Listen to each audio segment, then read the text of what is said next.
Okay, it's good to meet you. University, Nasarawa State University, KFI. Good afternoon, everyone. Good afternoon. My name is Fontas. I'm representing Nasarawa State University, KFI. All right, it's good to meet you too. Okay, any other school in the hall? Others are outside. Thank you. Okay, so thank you very much, everyone. My name is Precious Obianho, and I am co-founder Conscious Soul Records. Our vision at Conscious Soul Records is transforming lives through music, breaking mental health stigmas, fostering self-awareness, hope, building stronger families, and collaborative communities. So, Uniben, you people are from Uniben, Abby? Okay. Please don't distract us, eh? One house, one house, one house.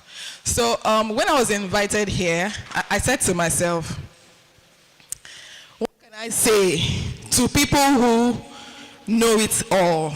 Because you guys are students. You are in the heart of the matter.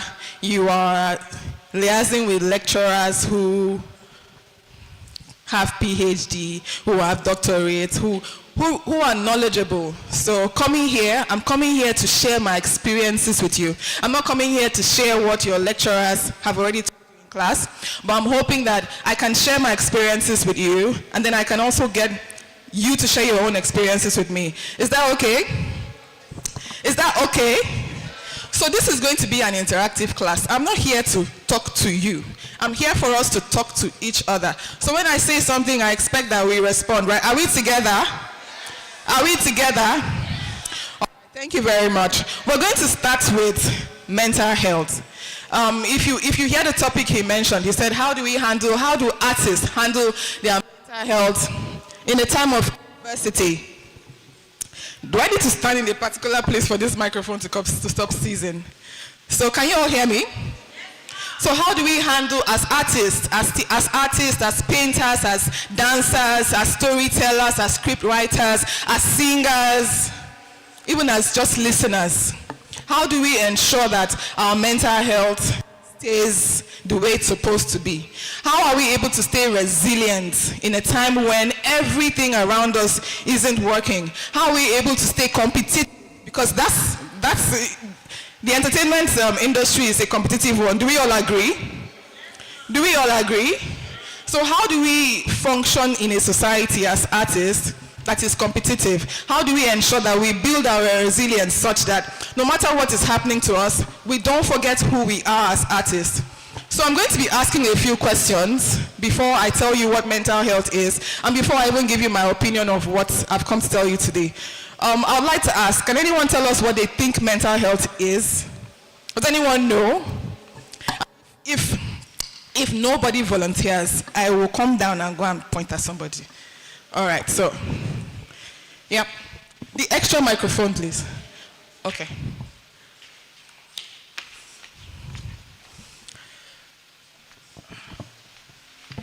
Good afternoon, everyone. I remain Adeka Mercy, Nasarawa State University.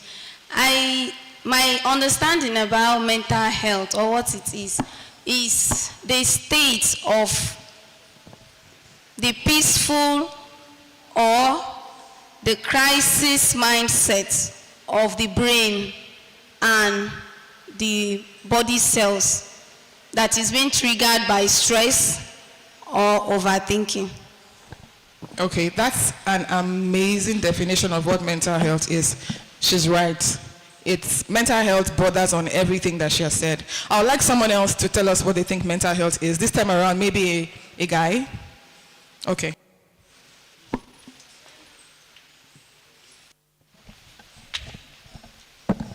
Good afternoon, everyone.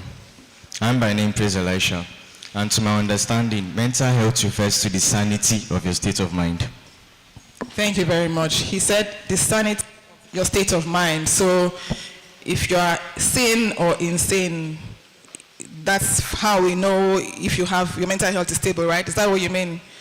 All right. So I'll just give us a quick definition of mental health from my own personal experience living with autism and dyslexia on the spectrum. So when people see me, they don't, when I tell people that I struggle with mental health, They don't believe me. And it's because most of the struggles that I have, they're not physical. They're not things that you can see. For someone who is autistic, I'm not able to pick on some cues. I interrupt people when they're speaking. Like now, that sound is, is distracting me. And I get very anxious. Sometimes I'm afraid to speak in public. I'm even shocked that I can do this because I just started speaking in public a few years ago.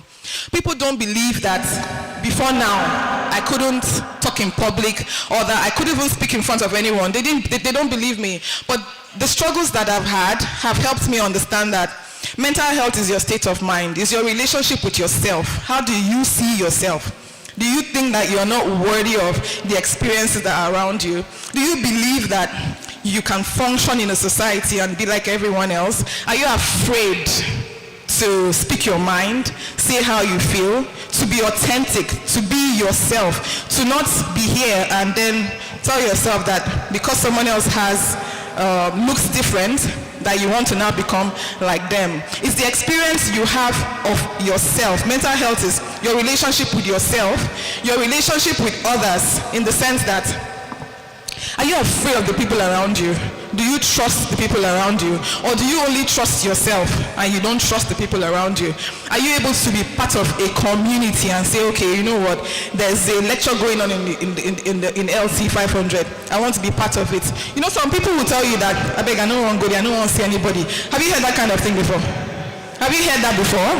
There are people who can't even walk to the market because they're like, everybody's staring at me, everybody's looking at me, I don't know how people perceive me. That's mental health at play. Then mental health is also your relationship with the world around you. So I've said three things: your relationship with yourself, your relationship with others, and your relationship with the world around you. Does the world feel safe to you? Do you view the world as a place you can go out and explore? Do you notice the sun when you go out? Do you notice the moon? Can you notice the beautiful flowers around you? There are birds around you. Do you notice them? I'm going to ask one question now, and I'm going to ask a random person, right? I will not ask the question until I get to you. So let me see, who should I ask? You guys should choose one person. Choose one person I can point at, and the person will come on stage. You know what? Three of you, can you come on stage? Three of you, please come on stage, please. You holding the Fanta and you pointing at the beautiful lady with the gold hair. Can you come on stage, please? You.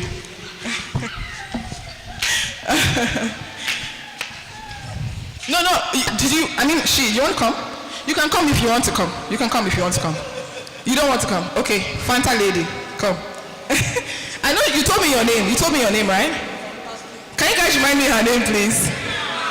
Say again? Wilma, beautiful Wilma, wearing black and jean. Welcome. Where's the third person? Oga, please, make it snap. We are waiting for you. I didn't play you. I'm sorry. Okay, so we're going to do something real quick, right? Yeah? What's the color of this building? This building we're in now, what's the color of the building? No. So when you're coming towards this 500 lecture theater, what's the color of the building? What's the color of the building itself? You want to stress me now. No. Did we not all come here? Yes. Didn't we all walk to this place? Yes. See, is it out of place to ask you the color of the building that is in your... Okay, is this not your school, right? But you came here. You walked from that or that theater where the drama happened. So you walked here. When you were coming, there was a... Did you see the water factory there? No. Is there a water factory when you're coming here? How many of you saw it? How many of you saw the water factory? You didn't pass there. Okay, can you describe, when you were coming here, can you describe from where you came to, describe how you got here?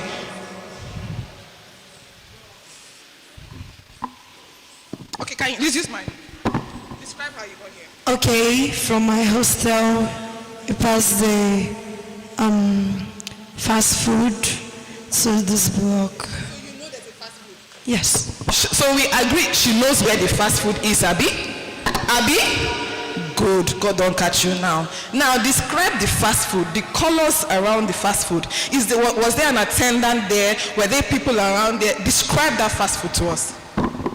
Okay, there are so many stands there. Vendors selling noodles, some selling rice, some selling snacks. Then you have trees around. You have sculptures around. What's the color of the fast food joint? Yeah, everybody, there are peculiar colors depending on each vendor and how they want to present their listen. Okay, special colors I can mention there, yellow. It's more of yellow. Okay, so thank you very much. It's very what she has done coming up here is a courageous thing. It's not something everyone can do. So let's clap for her, please. Thank you very much. You can go back here.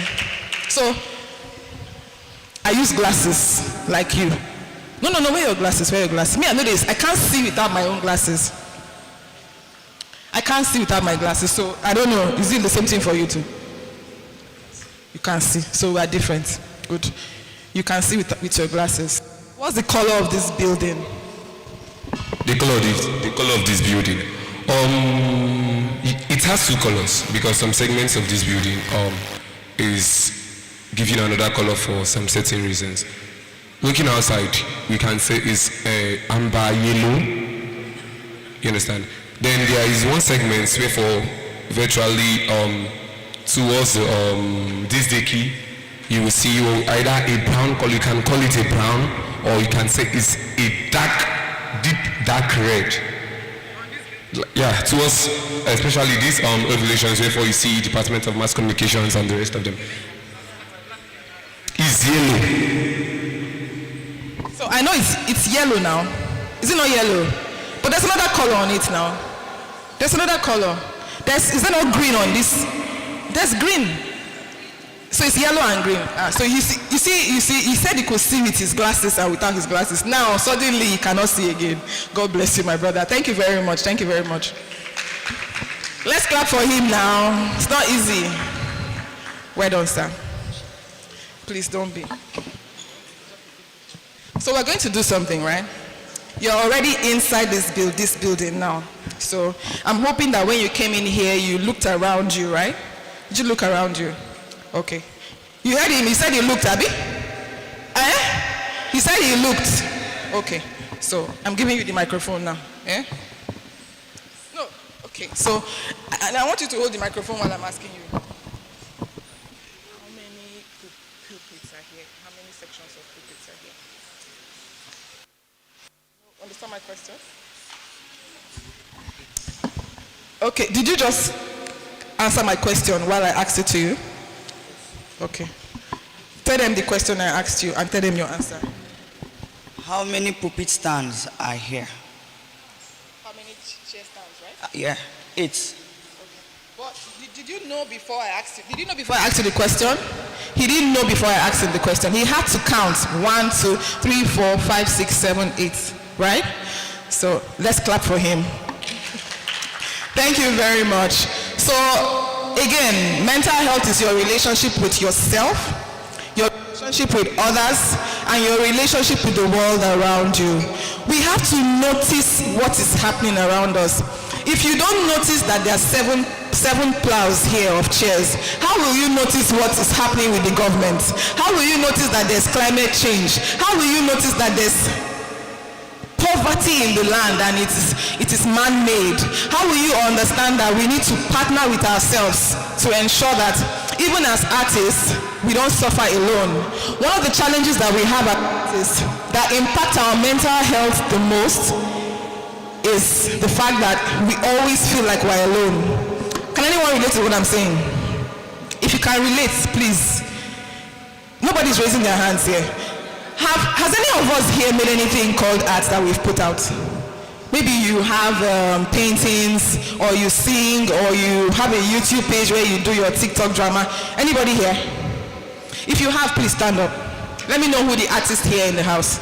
If you have art that you've put out for people to see, you've done something and you were bold enough to say, come and see what I've done, please stand up.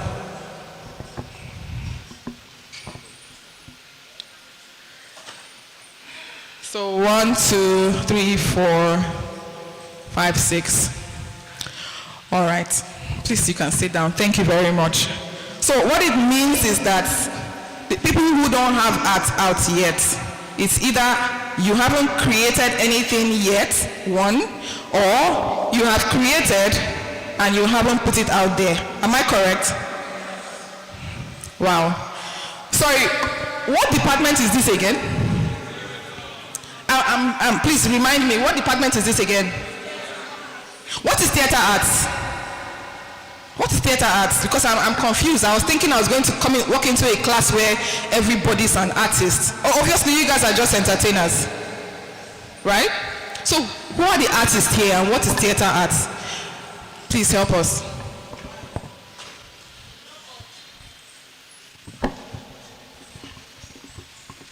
From my own concept, I can say theater arts is a field in the arts that's laid emphasis on performance, performative arts, and visual arts. So performance and visuals, Abi? So performance and visuals, where does social media fall under? I'm not here to, I remember I told you, I'm not here to tell you. I want us to think together. So where does social media fall under? It's visual. Do you all have social media pages? Okay. Have you all posted on your social media in the last 3 days?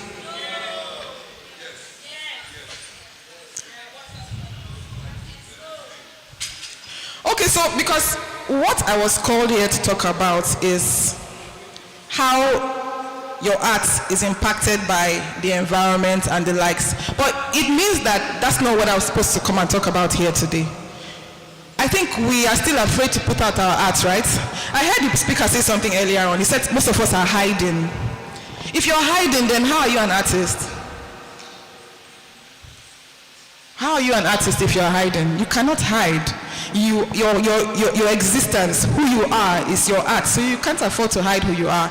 So I believe that if we have challenges with putting out our work, that should be where we start with first. So if you're afraid to put out your work, find a mentor. I'm going to do something I said I wasn't going to do today, but I will do it all the same. I didn't come here alone. I came here with an artist who has paid his dues regarding the art that he has put out, and his name is Hybrido. Hybrido, thank you for coming with me. So he has put out art. He has worked with schools abroad to make rhymes for the children. He has worked on, which I think I'll call that educating children. He has worked on stuff that has also impacted our community in one way or the other. You can't afford to keep quiet about the thing that you do. You have to ensure that you're constantly putting out. Now I'm going to ask one simple question. Which male artists do we like online? Like, we like what the person is doing, we admire them, we want to be like them. I want us to choose one male artist and then one female artist. Davido, okay. Who? Who's that? Fells? Thames, okay, Thames. Okay, who else? Wizkid. So who are we choosing? Are we choosing Thames and Wizkid or Davido? Who are we choosing?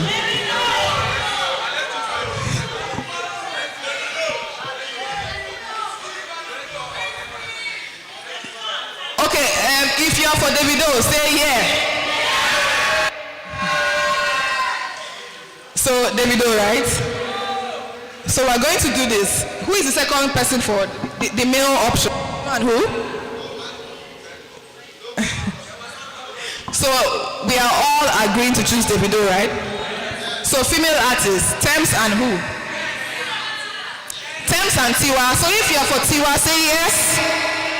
If you're for Thames, say yes. So Thames, right? Right? Okay, so as artists, do I have your attention, please? As artists, one of the biggest challenges that we have is that we are impacted by our own self, the people we encounter, or our environment. For instance, how do we think that Thames became who she is now? Because Thames was doing stuff before someone found her, right? So what was Thames doing? Who knows? You chose Thames, so come on the stage with me. Yeah, come. Before she comes on board, I want us to define the word resilience. What does it mean to be resilient? Come up. What does it mean to be resilient? Does anyone know? Somebody has to know. Yeah, please. I wish there was an extra microphone. Okay, just come. What does it mean to be resilient? You say someone is resilient. This artist is resilient. What does it mean? Good afternoon, everybody. Resilience entails when one is hardworking and he doesn't give up so easily on his art or what he does. That's my own thinking of what resilience means. Is that, your name is Uche? Uche, thank you very much. Let's clap for Uche, please. It is, like I said before, it is a very courageous thing when someone is speaking and then they say, someone should come out, and then they do. So he's very courageous. For him to have done that, it's a lot of courage. So please, let's clap for him once again. He said that being resilient is staying where you are, despite everything that is happening around you. You're still pushing for what you want, right? Do we all agree? Do we all agree? All right, so was Thames resilient? Can we say that Thames was resilient? And in what way was she resilient? That's what she's going to tell us now. Do you think Thames was resilient? Yes, ma, she was. So how was she resilient? So I just googled this thing now. And from what I can see is that she grew up singing in a church choir. So before the fame came, before she became what she is now, she has always been passionate about the art of singing, about being in the music industry. And she started from the church even as a young girl, and she still aimed for the fame, and she went for it regardless of the obstacles. Because it's not easy for you to move from singing in the church to singing, this song that she's singing now. So it's a... Thank you very much. So no, we're not done. How long did it take for Thames to get the results that she got? Okay, from what I saw here, her first song that she sang is Mr. Rebel. And I don't think we know the song. I don't know the song. So meaning she had put up records upon records upon records before she came out with this. What is that popular song, please? Yeah, before she came out with this popular song and then she sang with them, with Future and yes, I will wait for you. And since then she just came out and all of a sudden she was singing with American artists and all. So yes, it actually took a long time before she became who she was and who she is. Thank you for your response. So I don't think you answered my question. Did you answer how many years? How long did it take Thames to do that? How many years? If you know, if you're in the audience and you can Google, please Google, how long did it take for Thames to be where she is now? How long? I would like you to Google, please. Check and help her.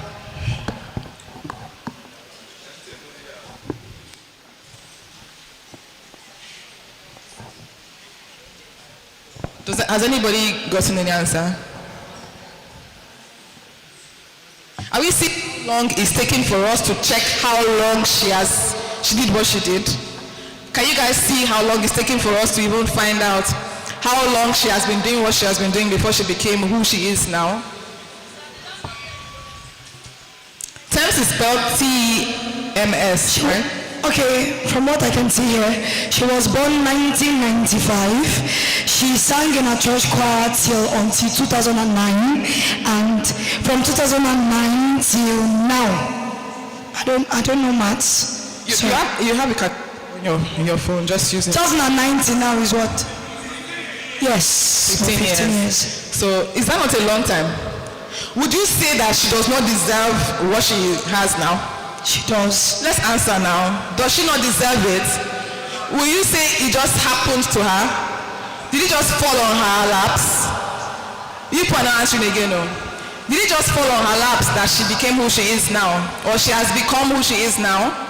So if plus or minus, 15 years is the time that we are projecting. It means that Thames must have been doing what she was doing even before we found out, right? Yes. All right, thank you very much. Thank you, ma'am. Let's clap for her, please. All right, so to Davido, you said Davido, so please come up. Should someone else come?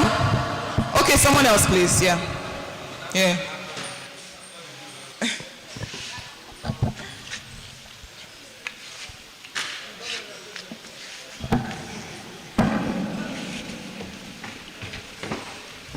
All right. So just tell us your name roughly. All right, my name is Joe Rodad. When he's holding the microphone like an artist, are you a singer? Are you a singer? Oh. Anyone we come, they do What thespians? Na so. So for Davido, a lot of people will tell you that Davido comes from a very rich family. He had advantage. He had support. Do we agree? I don't. Do we? You don't. Of course, you are for Davido. I don't expect you to do. So since his representative is, can you tell us why do you think Davido is who he is now? Do you think Davido was resilient at any point? Do you think he's someone who we can describe as resilient? Yes, I do think so. How? All right. As a fan, I don't need to browse about Davido. He's my icon.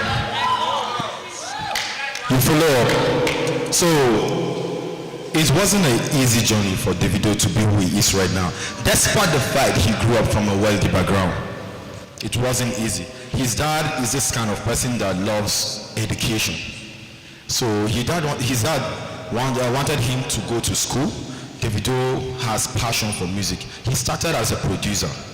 Yes, he started as a producer, and then suddenly one day in school, in his hostel, he was recording, and then he gave a voice over to someone who came to record. And then the person said, "You are good at this. Why not try music?" He was kind of thinking his voice, and then this kind of so. And then yes, fuck voice, but he's richer than anyone that has good voice. So he started, respect, OBO to the world. So that was how he started, and then he tried, he gave it a try. Yeah. That is pushing. His dad arrested him because of music. Wow. Yes, he was arrested because of music. After being released, he went to a club, and then they were playing his song. And then his friend was like, "Is that not your song?" People were around like, "Bro, they are playing your song in the club." That was where he started, and then they started hyping. Before you know, they started inviting him. He keep on struggling, pushing. But at the end, even after making his fame, he went back to school. Yes, he served as a copper. So Davido is someone we should learn from. Yes. Thank you very much. So, OBO to the world. okay, one house. So, I like how enthusiastic you are about describing Davido. You don't do now. You don't do. One house. Yeah. I go find you. Don't do that. So I like how enthusiastic he is about describing Davido's journey. From what he said, I'm happy I'm hearing this from him, maybe for the first time. You're saying that Davido did not even push his song. He heard his song, yes. Somebody heard his song, and then, he wasn't expecting that his song would be played. So it means that it sounds like there wasn't influence of his family on his career. Is that what you're saying? Yes, they were not supporting it. So he struggled. Are you sure of what you're saying? I am. Can you guys confirm what he's saying? Yes. Confirm it. If you have any question, challenge me, please. You don't need to browse. I will face you. So what we're trying to establish here is this. One house. What we're trying to establish here is this. I used to give frog jump. If you check my social media page, I can lift as heavy as 180 kg. I can lift you. You are the top of my class. I will lift you up. I'm looking at you. You're looking at me. are disturbing my class. So, one house, one house, one house. What I'm trying to say is this. For us to understand resilience, because it's very easy for us to think that we are doing everything we need to do. Are we all here? We are doing everything we need to do, but yet we never blow. And that's what messes up with our mental health, right? And then we tell ourselves that because someone has an advantage, that's why things are going well for them. But here's a case study. David, know that we all know, we're hearing now, we are all agreeing in this room. This isn't something that we are manufacturing from elsewhere. We're all agreeing that there was a balance between the support system he had and his own personal resilience to say, you know what, I want this for myself. Do we all agree that that's what Davido did? So he agreed he wanted it, and then he had support, right? Did he have support? He pushed his hustle himself. Okay, so he built himself. He's self-made. Yes, his parents, his family members were not supporting music career for him. Is anybody disagreeing with him? If you have a different view on what he's saying, and you're confident of your opinions, can you come up, please? I want us to wrap up this part of the conversation very fast, so please.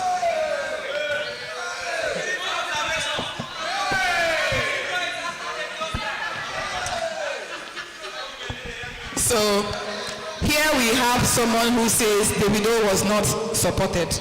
Abi? Balance. He said he was not supported. And he is saying that Davido was supported, right? Okay, so let's have it. Okay, outright, I'm a fan of Davido too, but we have to balance the whole equation. See, he loved music as an art. The parents weren't in support. But narrowing it down, when they started saying, like, they felt they can't push him away, they had to now drive him into that passion he has and started supporting this movement. After he made his fame. But no, he has not. No, made his fame. He doesn't. Okay, let's balance this equation. What was Davido doing before he started making music? What was he doing? I said it earlier. Who gave him money to buy production materials? Who gave him money to buy studio? I am a producer. I am a musical producer. All right. Hey. Let me do this right now. Okay, who gave him money to? I made mention of something earlier. I said he came from a rich background. Bro, he has allowance. What are you saying? His dad sent him to school, and I said he was recording in his hostel. He has money. So I want to ask the question, that allowances, is he coming from who? Is he coming from Davido? Is he coming from, did Davido pick it from the floor? Is it not the same parents that are giving him this allowance? Okay, good afternoon everybody. Listen, they are his parents, all right? And they have their duties to their child as parents. Listen, Davido went as far as selling his father's properties. He was, listen to me. So this is not Bible. Davido is so, listen, in fact, he's more resilient than even people from poor backgrounds. He was too passionate about what he wanted, and he did everything he could do. Okay, I want to say something. No verse, bros, no verse. No, I want to say something. I never argued the fact that he wasn't resilient. But the bone of contention here is that, did he get the support from the family? A little support. Wait, I allowed you to talk. I want to talk. See, there is difference between, okay, it's just like you see a hustler who walks into the Alabama market, hawks pure water, and gets musical instruments. If I give you the narration of how Philo started, that is how he started. But in his own case, in the Davido's case, see, those allowances, where are they coming from? The property he said, who is the owner of this property? We are trying to tell you that these allowances, the parents, that's little capital. So long as it's not coming from another person, or it's coming from the parents, therefore that is, see, they weren't supporting the movement that he should be a musician. We're going to end this matter here now, yeah? This is what we're going to do, yeah?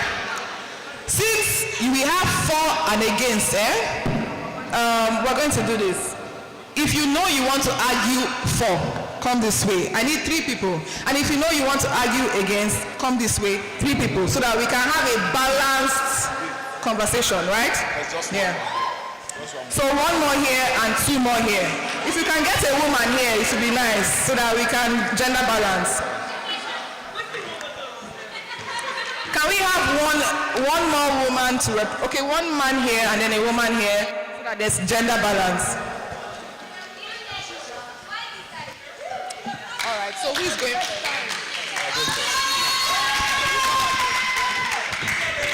Only 1 point. 1 point. Support, you were supported or not, and people will vote. So who is joining them here? Somebody should join them, please. Appoint somebody to join you. Yes, please. Because you have to be balanced. You have to be 3. Oh, you are all Davido fans. Okay. Soro, Agone and Pain. So that means it's not balanced. It's not balanced now because we have 3 here and 2 here. So what we're going to do is, since it's man and woman, choose 1 man, 1 person will go down and then the person would represent. So who? Thank you very much. Let's clap for him, please. Let's clap for him. So this is what we're doing. This is what we're trying to identify, right? We're trying to identify an artist who we believe had all the support in the world, Abby. Some people are saying he wasn't supported, and some are saying he was supported. So they're going to give us 1 point each why they believe he was either supported or not supported, right? And then we will vote. Is that okay? Is that okay? So we're ending this matter today. If Davido was supported today, we will know. If he was not supported today, we will know. If he's a resilient artist who didn't have support, today we will find out. Who is starting? Who is starting? All right, so just 1 point. Please be as articulate as possible. Get your friends to record these conversations because we want the whole world to hear about it. Be a lady. Good afternoon, everybody. My name is Ishe Eda.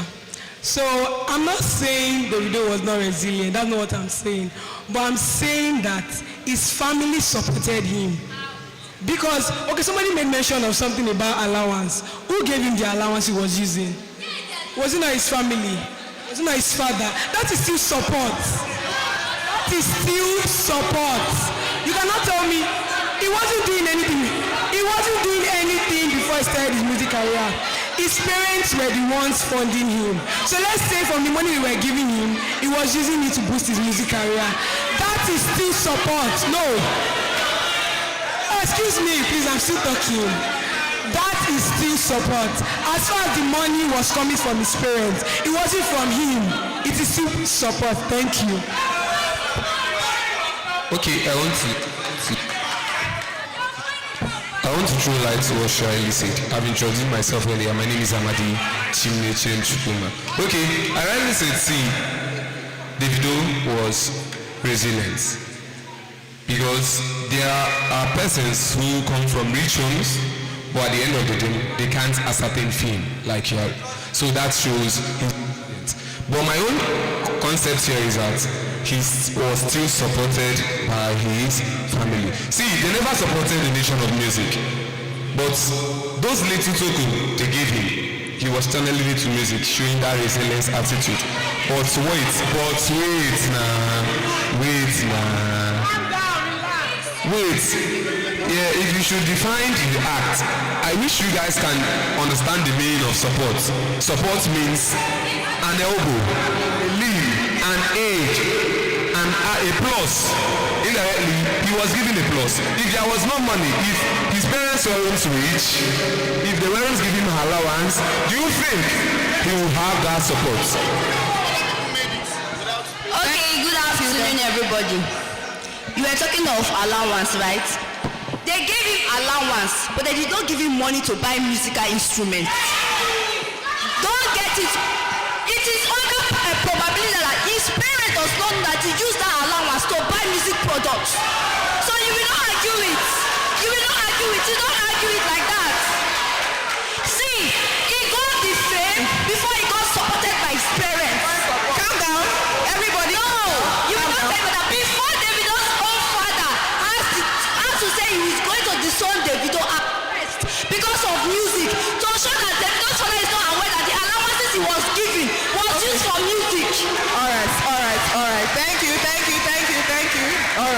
Okay, I'll just say this.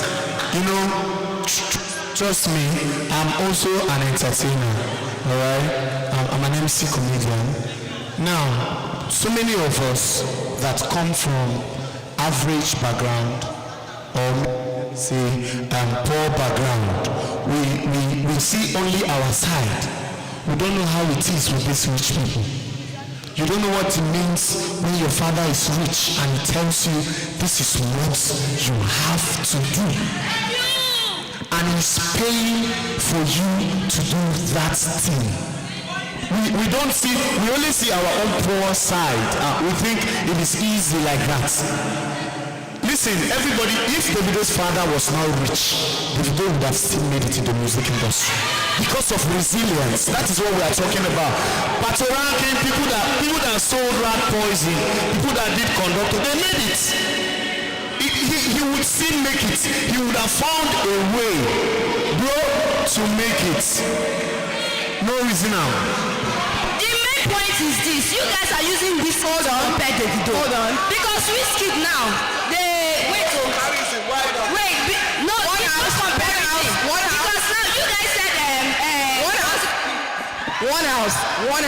One house. Everybody wants to talk, but I think that we've all made very important points, yeah?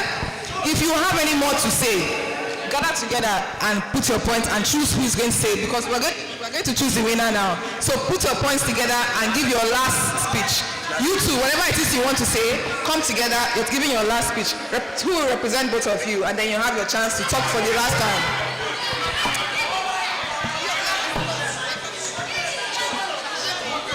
Alright, as they're deliberating, audience, please, one house. Can I have your attention? Do I have your attention? Let's not forget, the topic here is resilience. Are we resilient? Do you think you are resilient? Now that you understand what resilience means, do you think you have what it means? Do you have grit? Do you think that you're resilient and that you can push and get what you want, whether you have support or not? You know, we haven't defined what support is. Yes, we've been saying support. It's support money, it's support network, it's support community, it's support someone just sharing a post to put on social media. You know that support as well, right? All right, so let's listen to them for the last time and then we're over. Bro, do you know at the point when Davido was abroad schooling, his father believed he was schooling, all right? There's this story of him and another student who was producing upstairs, in his dormitory. He joined the guy, and the guy, just like my friend, my president said, they did a song which was already being played in the club. And trust me, Davido was already receiving small royalties from that song. And royalties from songs, no be play money. It's not joking money. And then talking about support, bro, you can have all, you said it by yourself. You can have all the money and you fumble in the music industry. Music industry, entertainment industry is not about money. It is not about only, money is good. It's not about only the support of money. Listen, his father can only say, hello, you are the biggest producer in Nigeria, in the world. I want my son to work with you. And they would have, maybe if his father did that, he would have gone up and come down. That is why it's good to grow up. Davido grew up. He didn't just fly. And that's why he can't go down. I'm summarizing their point like this. This is how I'm summarizing their point. Davido grew up. Whether or not he was supported, he would have still made it. Abi? All right, so go ahead. Hello, everybody. Nobody is saying that Davido did not grow. Nobody is saying he was not resilient. Nobody is saying that. What we are saying is, growing up, had somebody that was helping. He had parents. In as much as you say his parental responsibility and all those things, they were giving him money. Abi? Excuse me, when your parents give you money, money for allowance. They don't tell you what to use it for. It's your business. It concerns you what you use your money for. It concerns you. As I'm a student, when they send me money, they don't tell me use money for social thing. It is that we decide what I want to use the money for. I'm saying, we're not saying the same thing. We're not saying the same thing. I am saying that age that his parents gave to him, it is a support. It is a support. His parents supported him one way or the other. They played a role in his music career from the beginning. That's what people don't know. From the beginning, they were there. In as much as they did support his career, but they were giving him money. So I don't know. All right, thank you. I was not there, but I know. He wasn't doing anything before he started his music. All right, let's wrap up. Can we clap for both parties, please? Let's clap for them, please. Let's clap for them. So one thing is certain. We are making assumptions. None of us, plus you, none of us know Davido's story except Davido. Davido is the only one that can come out and say, my parents did not support me or my parents supported me. We would only perceive through our own eyes what we believe support is. So, like I said earlier on, support is subjective. It can mean anything to different people. To me right now, support might mean I want 100 million naira. Anybody that can give me between 1 million to 100 million, you are supporting me, because if you give me 500 naira, it's adding to my what? 100 million. If all I need is a space to sing my song, I need a studio. I don't have a studio space and somebody provides a studio space for me. Has that person supported me or not? If somebody says, okay, you have sung already, nobody has heard your song, I have a joint, come and play your song in my lounge. Has that person supported you or not? Okay, there's store in New York. I want 5 people to follow me to New York. Please, I may not have money to pay for your flight, but I can connect you to the event. Has that person not supported you? So when we talk about support, I think that you also said something, I remember, you said poor people, the way poor people see things is different from how rich people see it, right? The same thing as human beings. You know, remember what I said to you about how you see yourself, how you see others and your environment. We're constantly making judgments through our eyes based on our experiences, based on our perception. So it's important for us to ensure that our values, we know what our values are, we know where we're going, we know what we want, we understand per time what support means to us. For someone who is an artist who has an artwork now, and you don't understand what support means to you, you sat down, you have family members that can post your stuff online, or maybe you even belong to your church community that you just tell them, see, I have a new song, can you post? They can post for you. Or you even have somebody in your church or your community or your faith-based organizations that can support you, but you haven't opened your mouth, or the person hasn't even seen you. You haven't said, this is what I want, and you're there waiting for the person to come and find you. These kind of things don't happen. First, you know what you want, determine what support means to you, and seek support. So people in this room might want network, you look for network. People here might want funding, you look for funding. People here might just be looking for an opportunity, a studio space to do what they need to do. You look for that. Do you guys understand what I mean? You understand what I mean by support meaning different things to different people? So we're going to do one more thing now. 4 of us who are on stage, can you tell me one thing that means support that can help an artist stay resilient in this our economy now? What's one thing that an artist will get? Whether you're a storyteller, whether you are a songwriter, whether you paint, what's one thing that can support an artist, that can help that artist become more resilient? Encouragement, simply encouragement. Okay, from my own view. Do we agree? Sorry for cutting you. Do we agree? So encouragement can come from where? From who? Encouragement begins from the family. From the family to your friends, to the people around you, to the society at large. Clap for her, please. So you can sit down now. So, like she said, your family. You shouldn't be ashamed to let your family know that I just released one song. I just put out one artwork.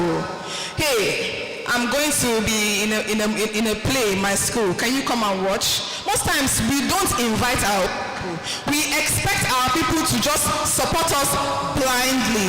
They have their own things that are bothering them too now. Even though we want what is important to us to become important to other people, we have to learn to advocate for ourselves as artists, as thespians. That's what you guys like to call yourself, Abby? Is that not the word? You have to learn to advocate for yourself. When you advocate for yourself, you become more resilient. Yeah? All right, so tell us, what does support mean to you?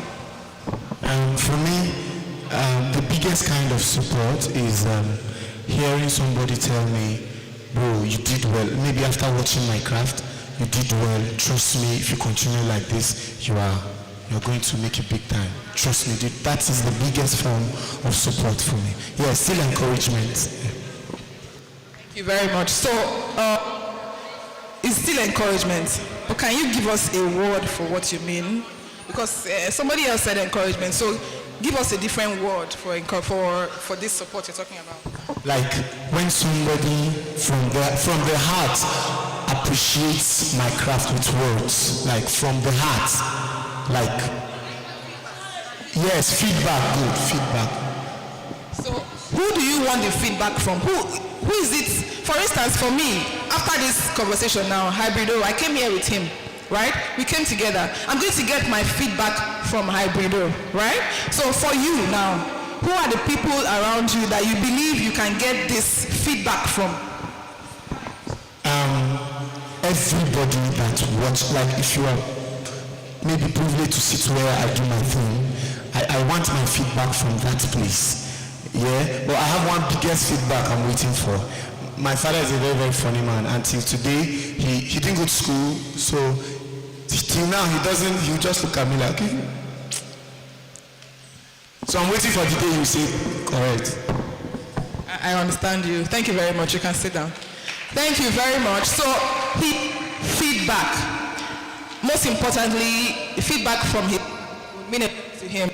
I can understand what he means, because until last year when my mother told me, Precious, I'm proud of you. When she said that thing to me, I cried that day. I cried. I didn't know how much I needed to hear that from my mother. Because we do a lot of things. I do a lot of things, and people see me and they're like, they just believe that people give me this kind of feedback, right? But people never really come and give you feedback. When you leave, people don't come and tell you, that thing you said made sense to me, I resonated with it.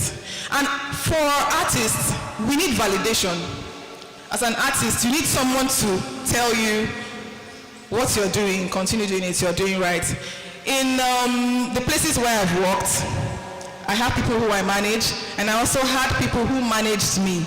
So we have something we call performance appraisals, where you sit with your manager, or I'll sit with my team member and tell them, okay, this first quarter, this is what you did, this is how you should have done it, this is where you failed, these are the things that we've learned. So next quarter, these are the places where we're going to improve. You will find out that next quarter, those errors you made in the first quarter, you're not making them again because somebody has given you what?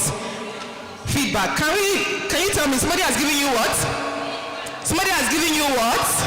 Are you guys sleeping? Is the class boring?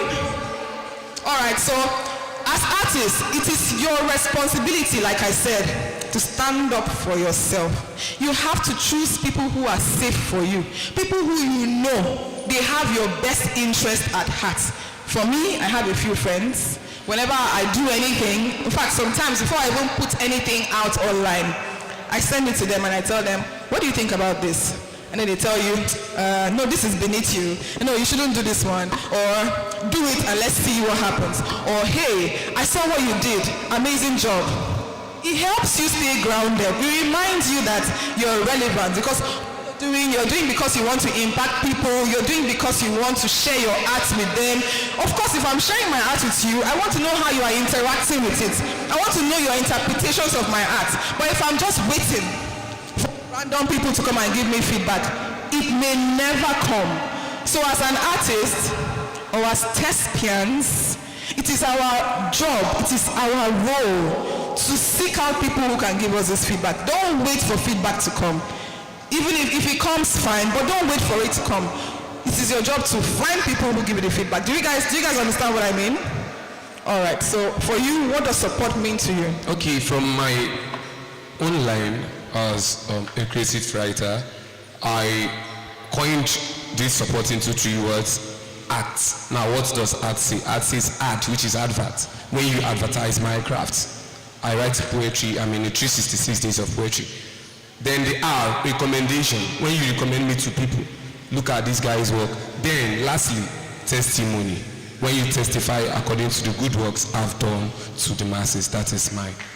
Thank you very much. So, like I asked the other speakers, for you, who should do this for you? Okay, who should? Mostly I don't fantasize my family because I came from a family of academias. My mother is a doctor, like not a medical, like a doctorate degree holder, and my daddy is a master's degree holder. So I don't expect them. Let's clap for mommy and daddy, please. Let's clap for mommy and daddy now. So most times I don't need this appraisal from them. All they will tell you is keep on the good work. But for once, they will never share this work. But rather, most times, I have siblings. I have another brother who will scold me whenever he sees a work that he feels is beneath me. He will tell me, okay, Nietzsche, you're way above this ledge. But I have no choice than to put it there in order I've taken the corrections. But most times, where I need these recommendations is from the social space. People I don't know. And that is where I need this advert. People I don't know, because there are these persons who give me that contact, this recommendation, and those persons, because I feel my immediate home has seen my potential. I no longer need their ad. I need it from this outside space. That is where I need this. Thank you very much. Thank you very much for your contributions today. Let's clap for him, please. All right, so before we touch on you, so he made very valid points, and this is his experience. He's not really bothered about getting feedback from his family because of the environment. Maybe they're not social media people, right? So, but you said something. You said you would like it to come from people online. People online, do they know you? No, you know, let's not forget why we're here. We're talking about what can affect your resilience. Yeah? We're talking about what is within your control, not what is outside your control now, because that's what affects your mental health, when you start to focus on what is not in your control, what is in your control. So if, for instance, I post something online, what I do, if I want to share it, I share it to people who I want to share, and I send them a message and say, please, I just put this out, can you share amongst your community? And they share. I go to bed knowing that I wanted someone to share, I wanted someone to support me, and I got the support. My mental health is, I'm okay, I'm sleeping knowing that someone has helped me, right? And you should also share and promote yourself. Before someone can promote you, you have to promote yourself. If you want your stuff, someone to advertise your stuff, pay for your ads and promote yourself first. Understand the sacrifice it requires to do your own advertisement and your own marketing. If you need to save to do your advert, save, because think about it.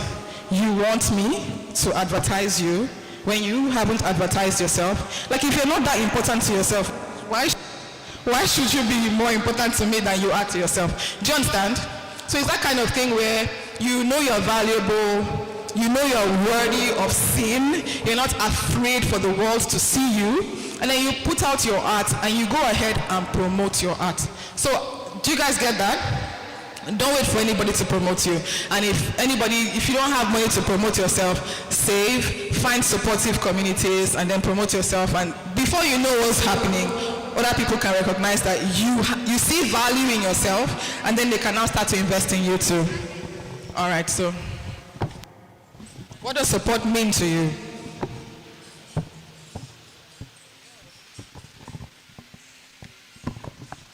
For me, support means acknowledgement and recommendation. So from both my friends, my family, and those I don't know. From your friends, family, and everyone you don't know. Okay, thank you very much. Nobody mentioned anything about money. Eh? Abby? Nobody said anything about money. Nobody said, I need someone that can give me money so that I can, you know. Money, so money is not, we agree that money is not that important.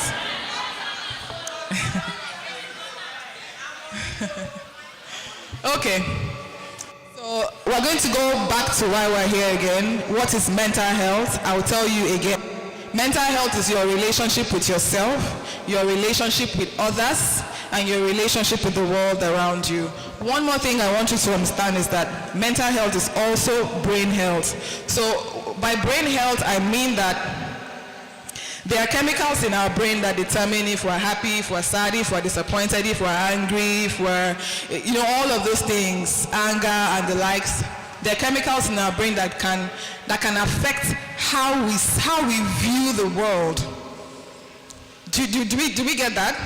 So if you understand that mental health is brain health, you would understand that even though you do everything you're supposed to do as an artist, if you're not sleeping well, your mental health can be impacted. You have a show, you know you're going somewhere, you know you have a performance, and you don't rest well, you don't eat well, you're not exercising, and then you get there and then you're not able to coordinate yourself, or you're anxious and the likes just because you didn't sleep well. Who has experienced that kind of thing before?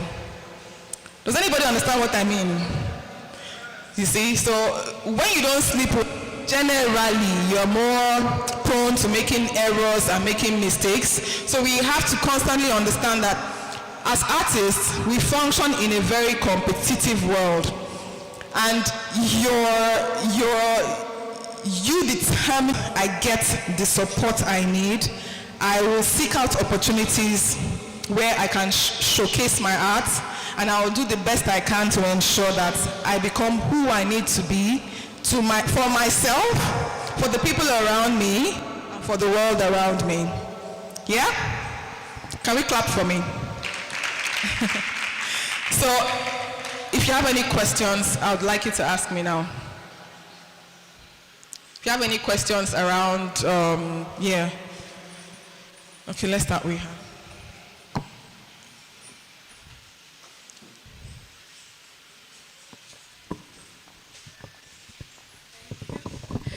So, Mom, you said something about sleeping. Now, there are some persons, example, pretty, me.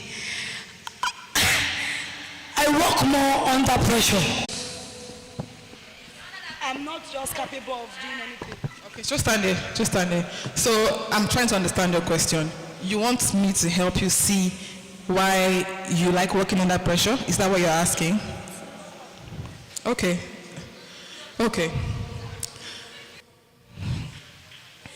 I cannot say it is normal or abnormal, but if we look at how all generally we behave, us that are not pretty, that are not you, we tend to like to balance. You understand? It's not bad for you to want to work under pressure, but how about when you're not able to work under pressure, what happens? And can you decide not to work under pressure? Are there things you can do to avoid not working under pressure? So you like it? If there's no pressure. So there's something called fight or fright, right? Flight. So since we're artists here, did anybody do biology? Yeah? So you understand fight or fright, Abby? Fight or flight. You understand that? Fight. Flight. I'm running away from my problems. Or fight. I want to face it.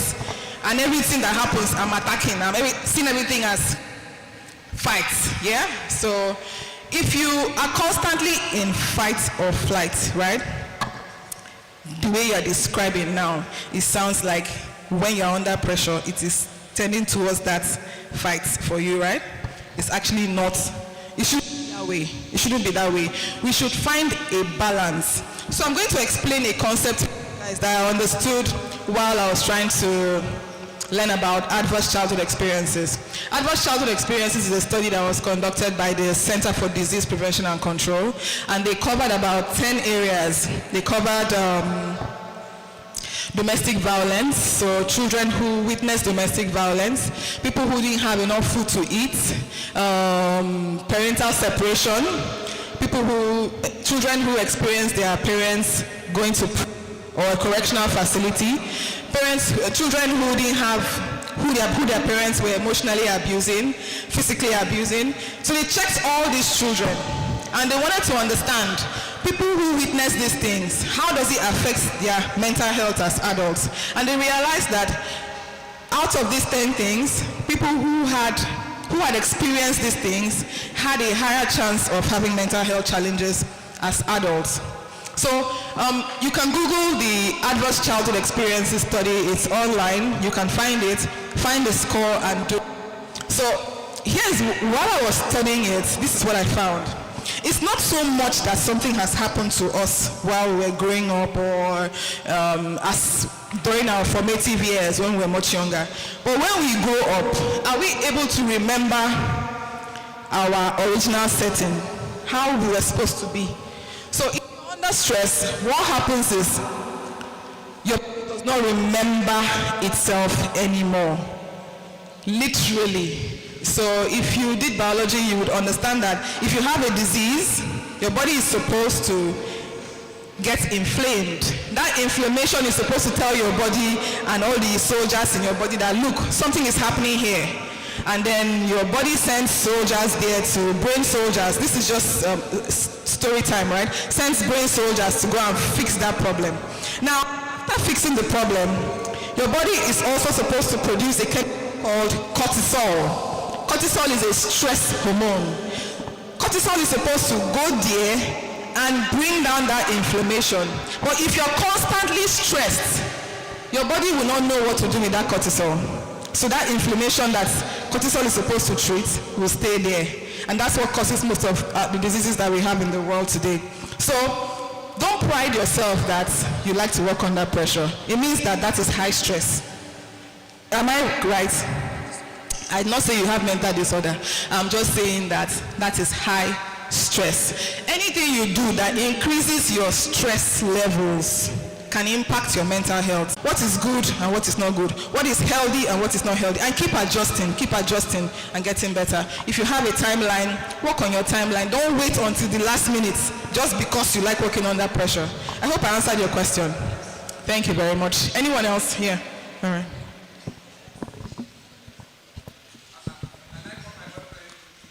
Good afternoon, everyone. The earlier stage of this section, you asked a question that if there is someone here that used to be afraid of walking alone or in a crowd. So my question is, can poor mental health lead to depression?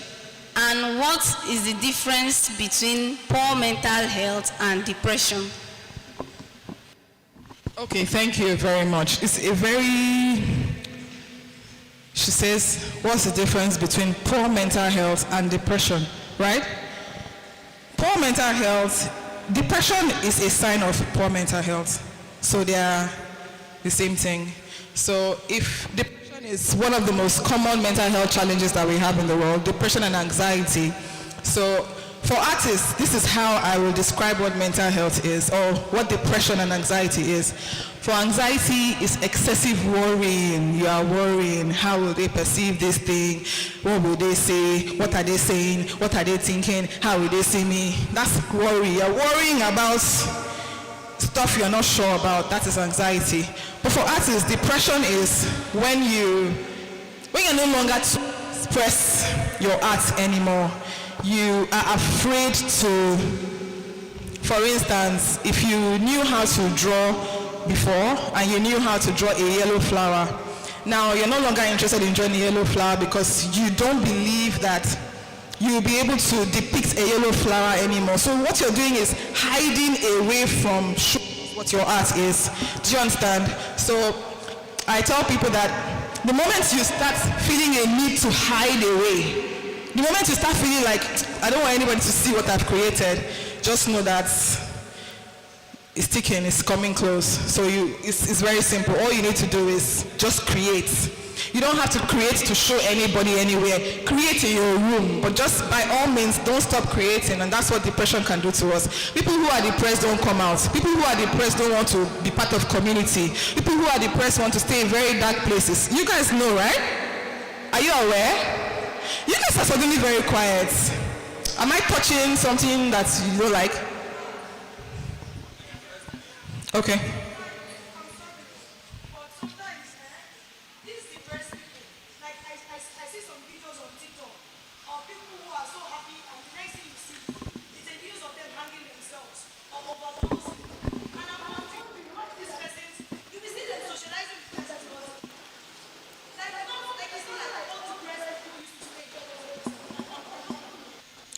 She's right.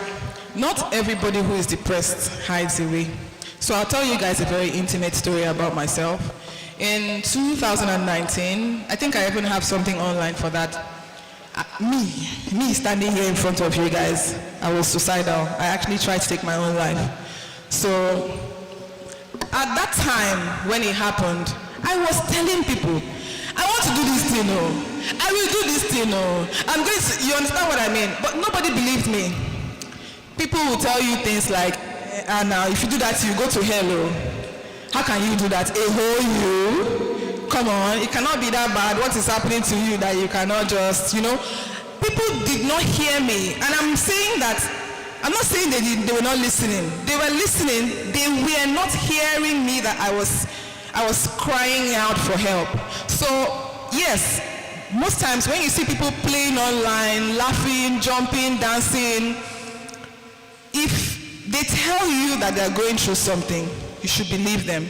But not everybody who is playing is also depressed, but they tell you. You see it in the tail signs, they tell you. So mental health first aid helps us to be able to hold space for other people who have these challenges. So have I answered your question? Yeah. I don't know if I answered your question too. Answered your question. All right, do we have, okay. So we'll just take one more question after this and then we're done. Thank you. Okay, Ma, I have two questions. I'll try. Is it first, considering the bigger picture of mental health and artistry, how does themes, emotions, and imagery in our work resonate with known mental health conditions? First. Then the second question says, okay, I said, considering the bigger picture of mental health and artistry, our artistry, I said, how does themes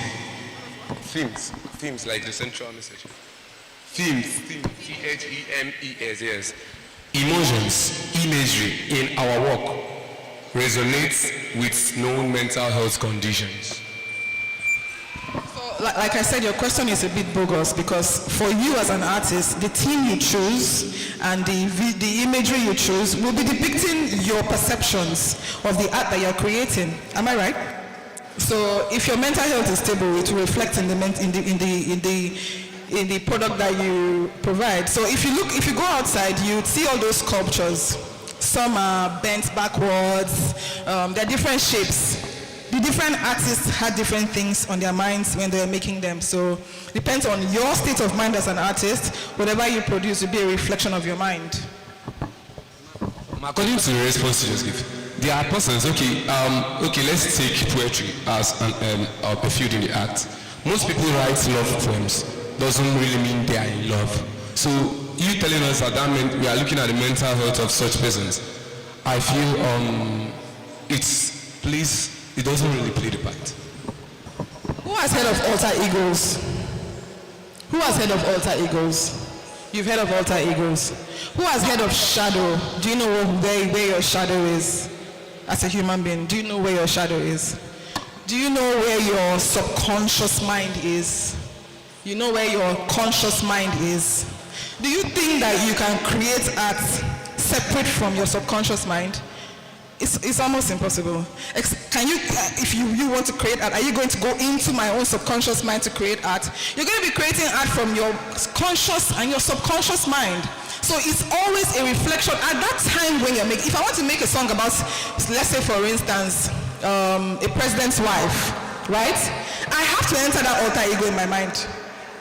Do you understand? I have to enter that alter ego, either consciously or subconsciously. Either I do that or I draw from another person's experience. That's why we have songwriting boot camps where all of us will come together and we're talking about a particular topic that you may not have personal experience about, but however, when we all come together and we talk about that topic, we can all draw from that energy and make that thing, or make that product that we want to make. So, like I said, like I answered your first question, I'm still standing on my answer on the first question.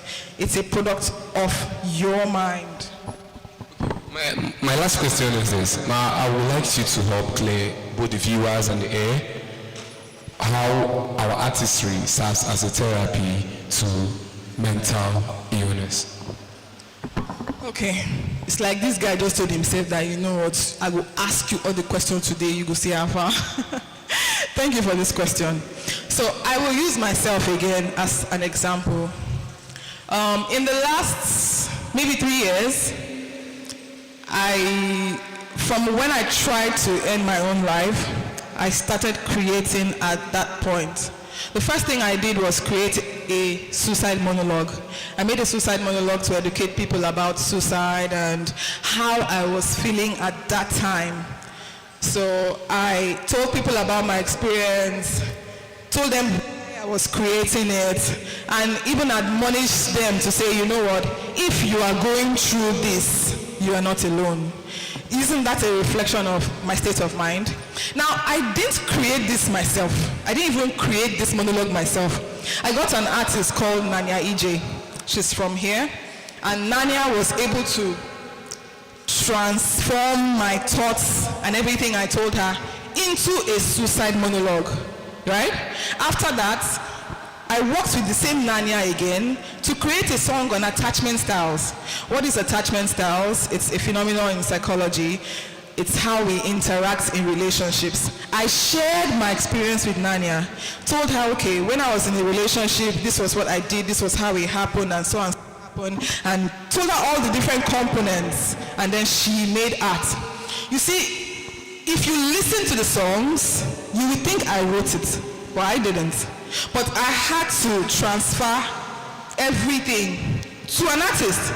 I had to let her know how I was feeling. She felt the emotions. You possibly cannot write about an emotion you don't understand. At the time she was writing or doing, creating, she had to enter that alter ego to make that particular product. Do you understand? So yes, an artist may not be going through a negative mental phase at that time. However, because you are an artist, and one of the components of being an artist is empathy. We know what empathy is, right? Do you know what empathy is? You are not answering. You know empathy. Empathy is how you are able to step into another shows and create art that resonates with that person. If, for instance, you want to write songs about people who are autistic, autism is also a mental health challenge, right? If you're not autistic, how do you write a song about someone who's autistic? You have to talk to me. Understand my lived experience. From my lived experience, you can create art that resonates with me and other people who have autism. Do you understand? So, have I answered your question? So I'm encouraging everyone here to understand that mental health is not separate from what we've been doing all this while. Any song you are making is a reflection of who you are, other people, and your environment.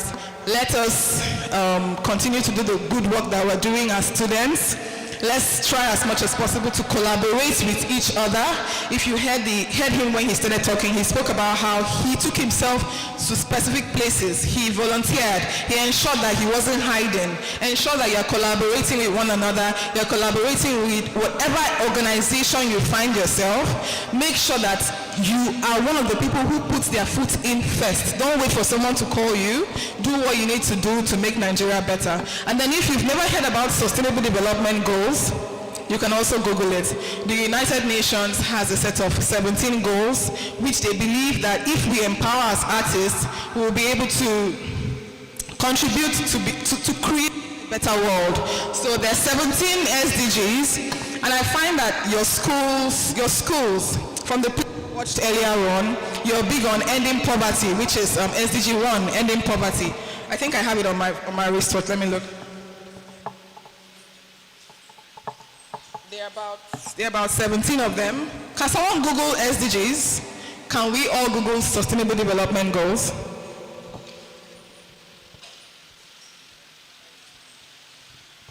If you've opened it, I should be down from this stage in the next 2 minutes. We're going to echo the SDGs and then I go down. Who has sinned? So, there are 17 of them. So we'll start from here. I will say 1 and then you say 2 like that until we get, and then I just go down. So number 1 is no poverty. SDG 1 is no poverty. So what's 2? Number 3? Zero. Number 2, zero hunger. Number 3? Can you help us? Oh, is it open? Number 3 is on my shirt. Good health and well-being. So number 4, quality education. Number 5, sorry? Gender equality. Number 6, clean water and sanitation. 7, affordable and clean energy. 8, decent work and economic growth. 9, industry, innovation and infrastructure. 10, number 10 is reduced inequality. Yeah, 11, sustainable cities and communities. Yeah, 13, responsible consumption and production. Yeah, 14, 13, climate action. Yeah, 14, life below water. Yeah, next one. Sorry, say again. Life on land. The next one.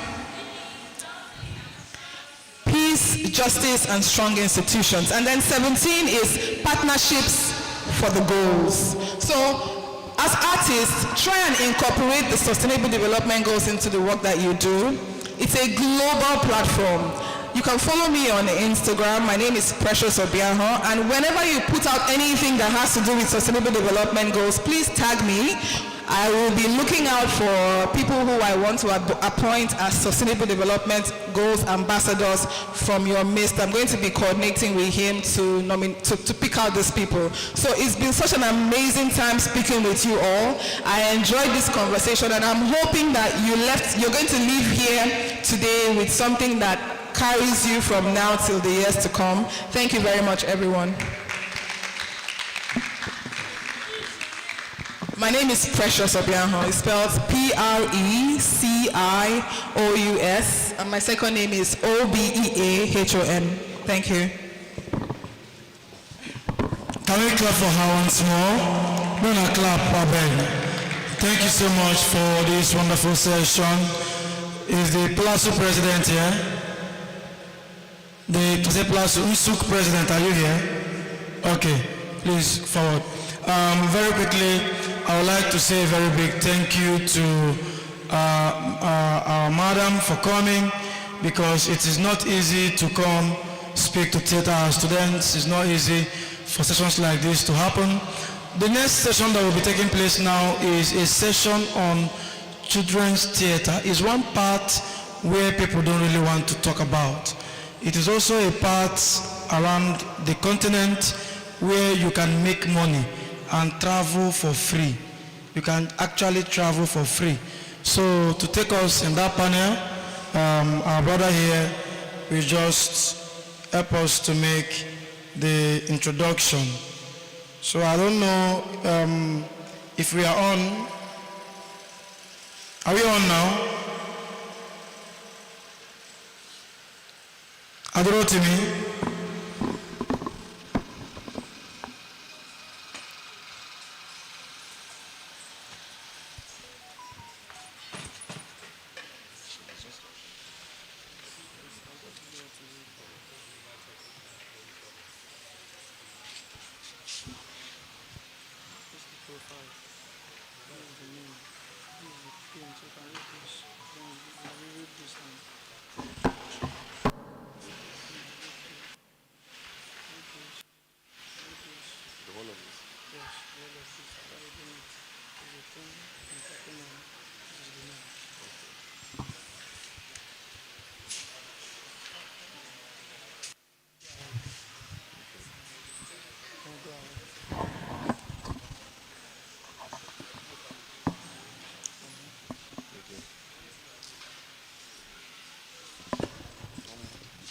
This is the name,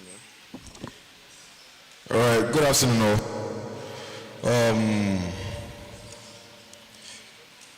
The next agenda we'll be having on stage is making theater for children, the process, challenges and prospects by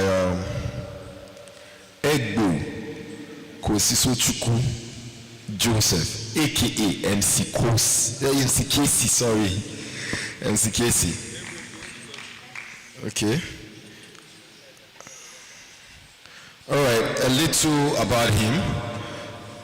MC Casey is a trained theater artist, filmmaker, creative director, festival / project manager, photographer, teacher, compare, youth leader, cultural and human rights activist. Joseph, a 31-year-old solution and action-driven young artist, obtained bachelor's degree in theater arts from the University of Benin City, Nigeria. He has over 18 years experience achievement and demonstrated success in leading, managing and delivering arts, humanities, faith, children and social-based projects and organizations. Joseph previously served as the national president of the Nigerian University's Theatre Arts Students, that's Nutaf, where he helped to revive the association and its 38-year-old festival, Nigerian University of Theatre Arts Festival, Nutaf. He is the founder and artistic director of Creative Hands African Arts, an artistic company and movement of carefully selected young professionals who are committed to the positive orientation of youth and children through the creative arts. With his wealth of knowledge in festival management, he has worked with Nigerian University Theatre Art Festival, Lagos, Theatre Art Festival, Calabar, Carnival Commission, and Benin City Film Festival, where he served as the festival manager. He is currently the artistic director of Southern Nigerian Creative Arts Festival, SONCAF, and program manager of Coal City Film Festival. So please, ladies and gentlemen, if your hands are not busy, let's put our hands together for NCKC. Okay, thank you so much. Personally, I was not supposed to manage the festival. This year, I was supposed to just come, talk, and then go. But however, since I'm managing, they said I should also talk on children's theater. And frankly speaking, one part of our industry that many of us have not tried to practice in or have not made moves to work in is children's theater. When it comes to children's theater, there are many things you need to consider. This is supposed to be 30 minutes, 1 hour session, but it's going to be less than 20 minutes because of want of time. Now, I am standing here on behalf of Arcitage Nigeria, and Arcitage Nigeria is simply Association of International Association of Theatre for Children and Young People. So International Association of Theatre for Children and Young People is the international professional organization that covers every professional practicing theater for children and young audiences across the nation. We have myself as the National Secretary and Pamela Odoka as our national president, who happens to also be the international vice president. Now, distinguished students of theater arts students across the nation, what we are doing right now is just to evangelize that there is need for us to practice theater for children. And theater for children is something that borders on experiences, borders on challenges, the process of making it and all that. It is not easy. Our lecturers here, I was having a conversation of making theater for children. And when we started talking, we saw that there are theories and there are application processes that are multidimensional. That when you start to make theater for children, you must encounter challenges. And we are here to just address challenges because many of us here, I guess, we do children's theater in our school, right? And we do educational theater in our school. And it is one of the most challenging because you have to go to the school, you have to teach them, you have to act with them, you have to produce it, and you have to gather them. And when you're gathering them, there are many instances. In fact, I don't know if any of you here have worked with the physically challenged students before. Have you? Like physically challenged students. You know that they work with sign language. There's a sign you will see them making, and you may think it is greeting. When you want to make it, you never know it is just an insult. So you must be careful when you're working with them. Those are the challenges, the pros and cons of the practice of theater for children and young audiences. Now, very quickly, we are going to be talking about a simple topic, making theater for children, process, challenges, and prospects. This was also the topic we used to treat International Day of Theater for Children and Young People, which is every 20th of March in every year. Before the 7th day, the 27th day is World Day of what? World Day of what? Theater. Yes, World Day of Theater. On the 20th is Theater for Children, 27th is World Day of Theater across the globe. And now we discussed this vehemently this year. And why we are here in partnership with Nutaf to tell you that there is need for you to come out after graduation to practice in the field of theater for children is quite simple. The challenges are enormous, but there are ways in which we can approach those challenges and we overcome them. Now, if you come to the world of theater for children, the first thing you should know as a challenge is of many factors. But before I talk about challenges, let me go to the process. Because without the process, we cannot get challenges. True or false? True or false? So let's get to the process now. Now, first of all, you must understand your audience. In understanding your audience, the process begins with a deep understanding of the audience. Because you know children, they play a lot. True or false? And believe you me, if you cannot play with children, you cannot work with. Simple. So when we go to schools, primary schools, secondary schools, the process we use to produce for secondary school is not the same for primary school. True or false? And that is why you must check the process. Creators need to consider the age range of the children, their cultural background, their interests, and developmental stages. It is not the kind of process you use to understand your audience in the urban areas that you will use to understand children in rural areas. True or false? Imagine the kind of songs. Who can give me a nursery rhyme for Ajebo school? Ajebota school. Huh? Little lamb, little Mary has it. In fact, you see, even because they are Ajipako, they cannot sing it. I give you one Ajipako one that you know everybody will know. Huh?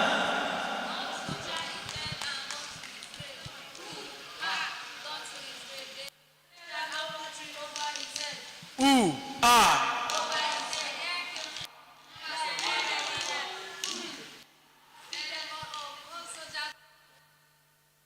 I will give this girl a round of applause. Give her a round of applause. She played well for nursery school or primary school. Now, you will hear something like, today is bright. Oh, happy day. Today is bright and fair. Oh, happy day. You see, once you hear this song, you know it is where? Ajipako abi ajibota. Bako or butter. Simple. So when you're working with children in some certain areas, it is not the same process you apply. There are children that you're working with, you must give them chin-chin and biscuits before they can sit down and listen to you. There are children you're working with, you must roll on the floor with them. You must try to come down to their level. In fact, you will find yourself talking like them. True of us. Even in your home, if you want your younger one to obey, maybe somebody is visiting and you want the person to go. So, oh yeah, now yeah, go inside. I'll come and give you something you hear. The voice they are hearing psychologically, because children's theater borders on psychology, and by the time you delve into that, you may not live here. However, the important thing is that you must understand the audience. The next thing is the script writing.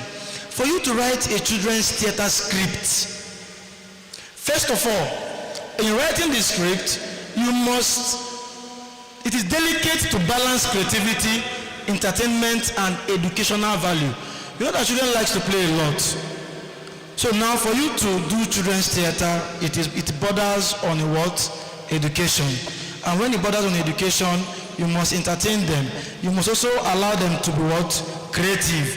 And in that particular process, when you're doing that, you must strike a balance when creating such scripts for children. You must strike a balance between what? Creativity, entertainment, and what? Education. If you don't do it, you may go there and play all along. And tomorrow, when you come for the next rehearsal, and you tell them, where did you stop yesterday? They cannot even repeat the lines they learned yesterday. So you must play along with them, even when you produce and you don't balance this. The children will leave the theater not understanding what they have been taught or what they should have learned as a moral lesson from the particular play script or the drama that have been produced for them. Now the next on the list here is no other but the fact that you must have what we call creative collaboration. Creative collaboration is key in producing children's theater. Playwrights must work closely with designers, creators, any creator at all. You must work closely with them because you have to find a way to match costumes. Do you know that the color of the uniform for nurses in a pediatric ward is different from an adult ward? Are you aware? What's the difference? What's the difference?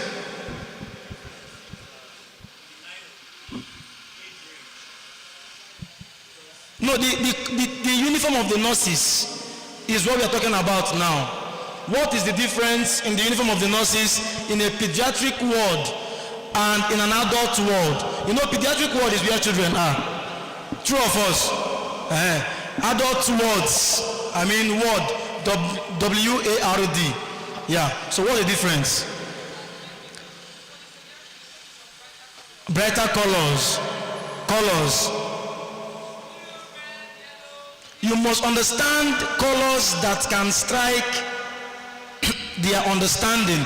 That once they see this color, they will say, wow. And remember that art is healing. So when you get to those words, you will see artworks on top of what? The word. Right? Those artworks are just there for them to look and be happy. They will keep looking and they will heal easily. When you bring them around and then you show them the artworks and you keep playing with them, they will be aiming to go and touch. Like those that are very sick, you'll be aiming that one day they should stand up from there to go and touch. And that is how the healing process starts, you know. So you must do what we call creative collaboration. You must collaborate with other persons. Costumier, the makeup artist. Remember that children love exaggerations.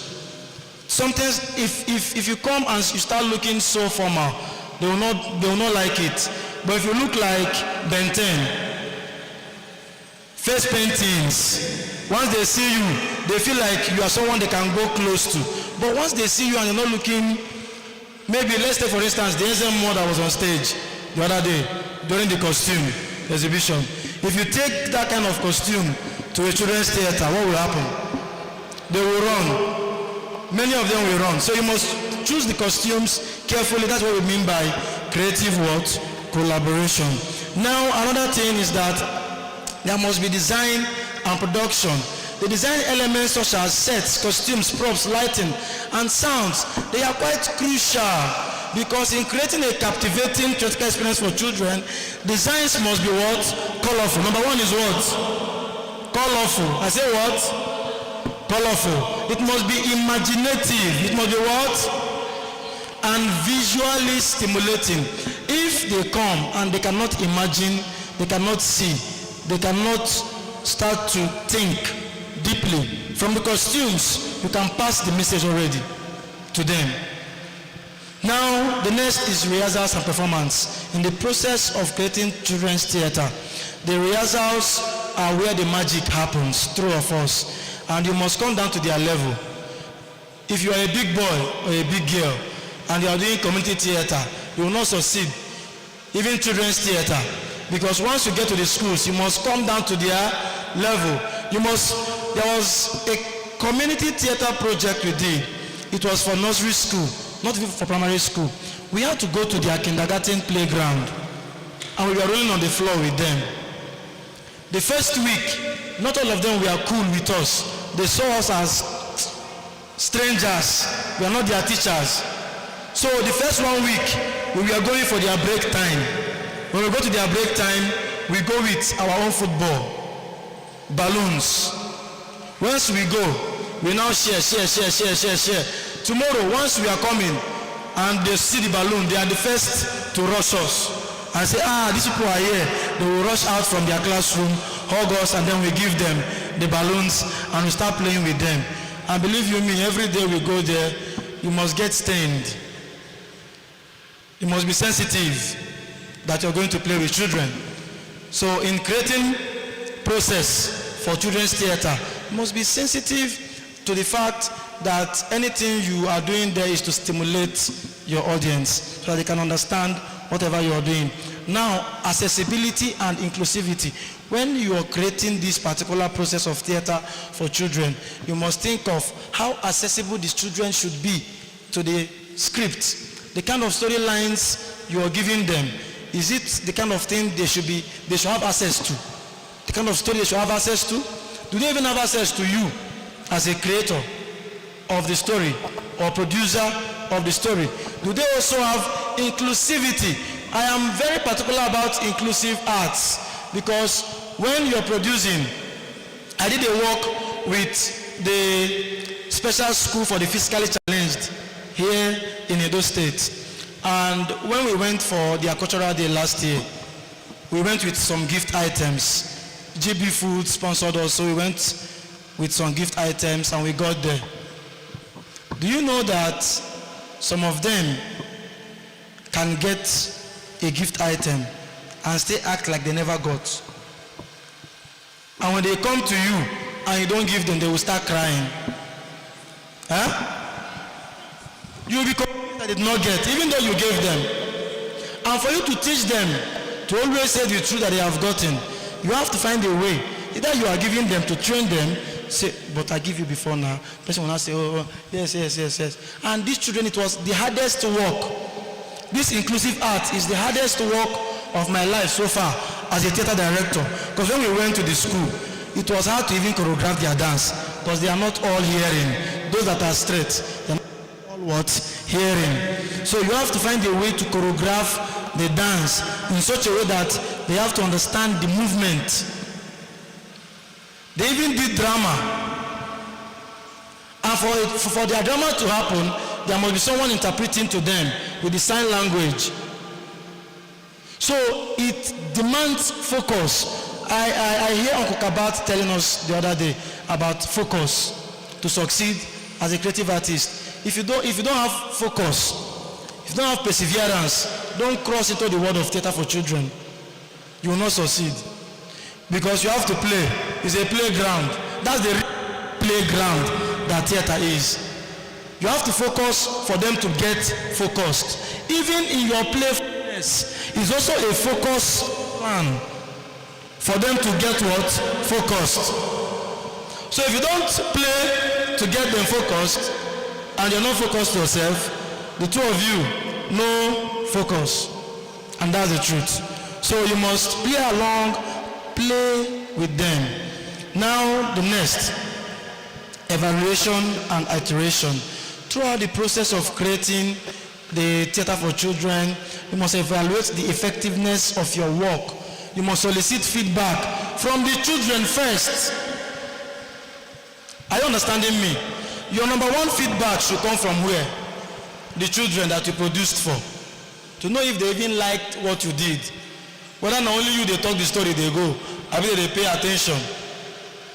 I did one work in church for children's drama, and a child came to meet me and say, you know that the police that went to arrest that boy, they would have beat him.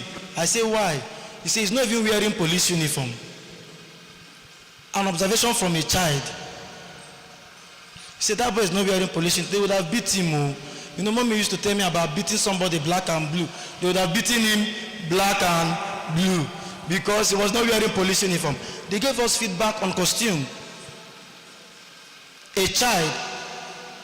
Because believe you me now, the rate of knowledge for the children we are producing for right now is not like people do during my time. During our time, if you come to produce for us, we do understand though, but we go to play along. But right now, if they make mistake, the small boy go to tell you for your front, say, that thing you did, you did not even do this dance well. I saw this dance on TV that day. That's not how they do it. Oh. They used to do it when they teach you, you will get ashamed of yourself. So before you go there, you must prepare. Because the children of nowadays, they are very, very what? Intelligent. Their IQ rate is very high and top notch. So you must be able to know how to play along with them and also get these evaluations from them, because without the evaluation, you cannot know if your work is what? Trending, if your work is impacting, if your work is making sense, if your work is creative, if your work is even something they are getting along with. Do we understand? Now, in terms of the challenges, the age appropriateness, when I make children's theater, sometimes they call me, organize your troupe or your children and act what children of our church can see or children of our school can see. And I'm taking children to a school to perform. I don't know the actual age of the children. So that is what I mean by age appropriateness. It must be appropriate enough for you to know that the age of the children you're producing, you must be mentally aware. So when you're going to the school, you already know that this is the age you are producing for. If it is not a particular age range, then do you have a knowledge of maybe between 9 or 17, what all of them can sit together? They can what? Relate together. Because believe you me, when I was writing about this age appropriateness, what I said here is this. Children's developmental stages vary widely. They vary what? Not what happens in the city, happens in the village. That's the urban and rural areas. Not what happens in a private school setting can happen in a public school setting. Not even also in a mission school setting. So if you're going to a mission school like a Catholic school, you want to use some kind of aesthetics, you must think twice to know if this will go well with the setting of the school. Now, their developmental stage is wide. They vary. What resonates with a preschooler may not captivate a preteen. You know what a preschooler is? A preschooler. If you go to a school and they are bringing from nursery 1 to, let's say, JS3. In JS3, we already have a teenagers, two of us. So, if they are bringing from nursery to JS3, it is not what will go well with a nursery student that can go with what? A JS1 student. Because if you don't bring Ben 10 from JS3, Ben 10 is no longer making sense. What is making sense is those Disney films where they are moving out of the world of cartoon to reality. Visions of live humans now. No longer the one of the children's images, cartoons and all that. So you must make sure that when you're going, your props, your stage design aligns with their thought process. So when they are processing what you're teaching them via your production, they will easily assimilate. Do we understand? Now, another thing here is this. Very simple. Educational value versus entertainment. I've said it before. You have to know how to diversify and how to separate education from entertainment. Because at the end, you may entertain the children, and at the long run, they don't even gain anything. But that shouldn't mean that you will not entertain them, because you're too focused on, let me educate secondary school from JSS1 to JSS3. They were all relating to the performance. Because Lion King, them themselves from this side have experienced it before. Them from this side, they are experiencing it now. And at the long run, at the end, because there was too many entertainment in Lion King, we have to come and ask them, what do you understand? And we were shocked when they were responding about how evil, who is? Who? Scar, very evil.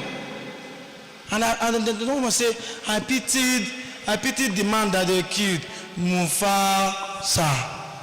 And another one came out. Do you know that Nala really helped Simba? Even Rafiki, if not for Rafiki, Simba would have not gone back to the Pride Land to go and control the Pride Land anymore. So that feedback can be spontaneous. Feedback can help you to evaluate between education and entertainment on the spot. You get the feedback from them and know if they even understood what you taught them. Now, the next process, the next challenge I've had is engagement and attention. Engagement and attention. When you want to engage children, you go hear word. True of us. To engage them, to make them sit down for 2 hours is not easy. Lion King that we did on the day of your arrival, you sat for almost 2 hours. They sat here for 2 hours, they were watching. You know why? You say, equal right? Imagine that kind of community now. I've done a job. Thank God you mentioned it. I'm not sure if you were in school then.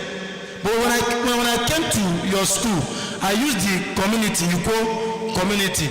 And if you play them Lion King, you're on your own. That's the truth. They'll be looking at you, which what are these people doing?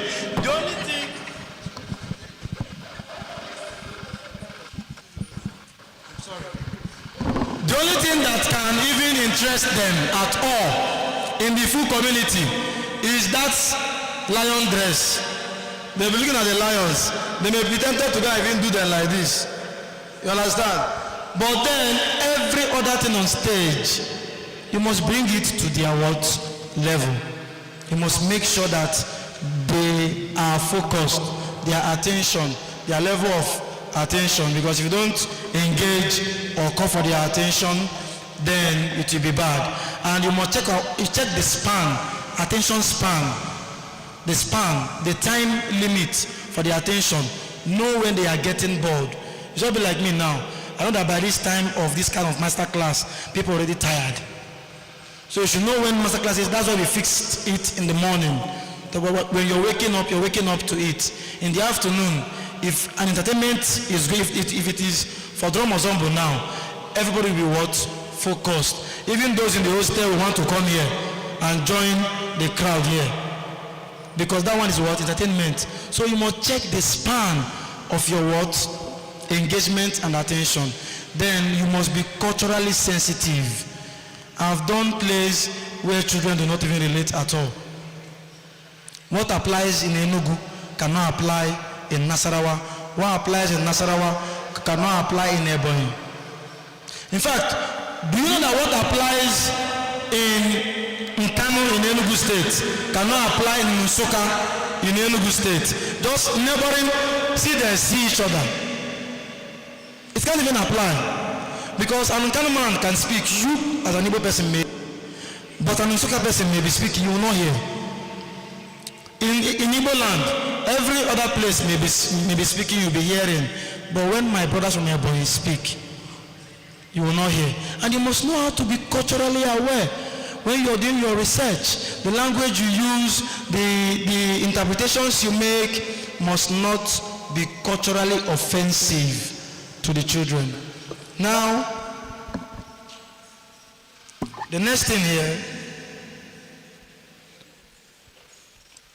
in terms of the challenges,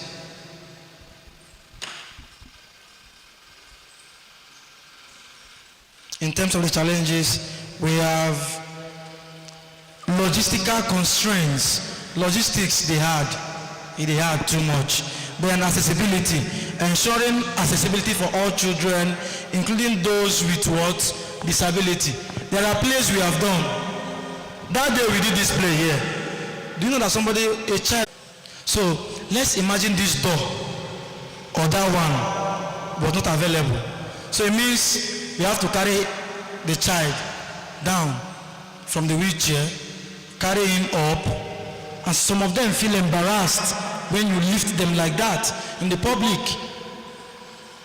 I've experienced children when you want to lift them from their wheelchair, they will be angry. They feel ashamed because other children will be mocking them too or bullying them. So you must be sensitive of accessibility for the children coming to see the performance. Now, risk aversion. You must think about risks too. Risks around the environment. Then you must think about changing audience preferences. No be waiting work today. No be waiting work today. Thank you. Now, you must regulate and call for safety concerns. Regulatory and safety concerns must be put into consideration.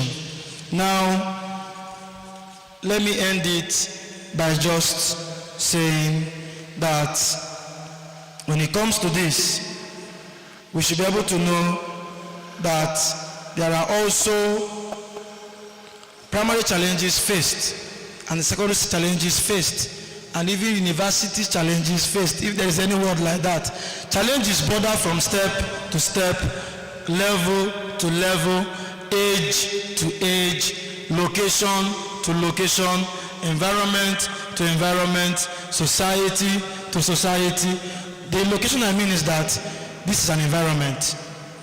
What is happening at the back gate of this school may not resonate with children living inside this campus, but they are in the same environment. True of us. You can talk things about academics. They have witnessed school gowns, but if you do it outside, they will not understand. So the challenges, the solution is that we should pay attention to the challenges. Now, I want to call us. I'm the secretary, by God's grace, appointed secretary for ACITEJ Nigeria just a few weeks ago. ACITEJ is an association where you get opportunities. This thing I'm saying now is not for everybody. Are you hearing me? What I'm saying right now is not for everybody at all. What I'm saying is that ACITEJ Nigeria, I'll still say it later in the night, ACITEJ Nigeria is a home for opportunities. In 1 month's time, our people will be traveling to Cuba. The processes are just there. See next generation. Are you practicing theater for children? Apply. You apply, they pick you. Fully sponsored. Maybe 1 week or even 2 weeks. Like I was picked in 2021 as the only Nigerian, only West African to travel to Sweden out of 165 applications.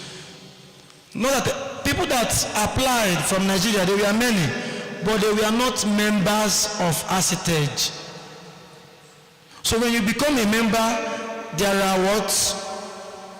Opportunities. In fact, if you go to our website, our international website, just browse on your phone right now, ACTEJ International, ACTEJ International. That is the logo of ACTEJ Nigeria. Just browse ACTEJ International. Just browse it on your phone. Go to the website, subscribe on the newsletter. In fact, last week they shared every month there is opportunities being shared on the website every month. Travel opportunities, grants, funding. You don't need, they don't want you to even travel abroad. Maybe you are doing a children's theater production. You can apply for grants and they will send it to you, to your account. When I was traveling for the Sweden trip, and I was making the arrangement, the part of the sponsorship was a 500 euro grant, travel support. In fact, I was in Nigeria, they have sent me the Google link, the Google map of the hotel where I'm to stay. And from my Google, I can even locate my room and see how it is before arrival. So there are opportunities in ACTEJ, a lot of opportunities. Whether you're in Nigeria, you want to travel, but not say when they give you opportunity where you will go travel, learn something. You will come from there, jackpot. That's not the point. You have to come back and apply what you have learned. You go one man, but that one are your concern. But then there are lots of opportunities for ACTEJ Nigeria and for those that may be interested. So if you want to join Nigeria as a student member, you can meet me at the end. I will take note of your name and then we invite you for our meetings and our festivals. There are festivals across the world dedicated only for children.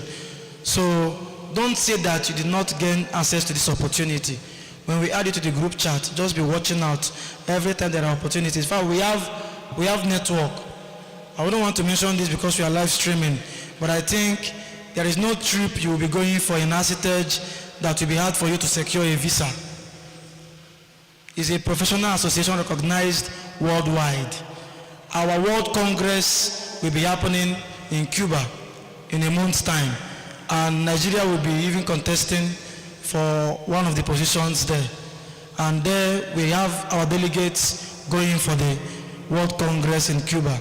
Those are the opportunities. Some of us, we are also like you when we were introduced to ACTEJ Nigeria and we picked the opportunity and it is working for us.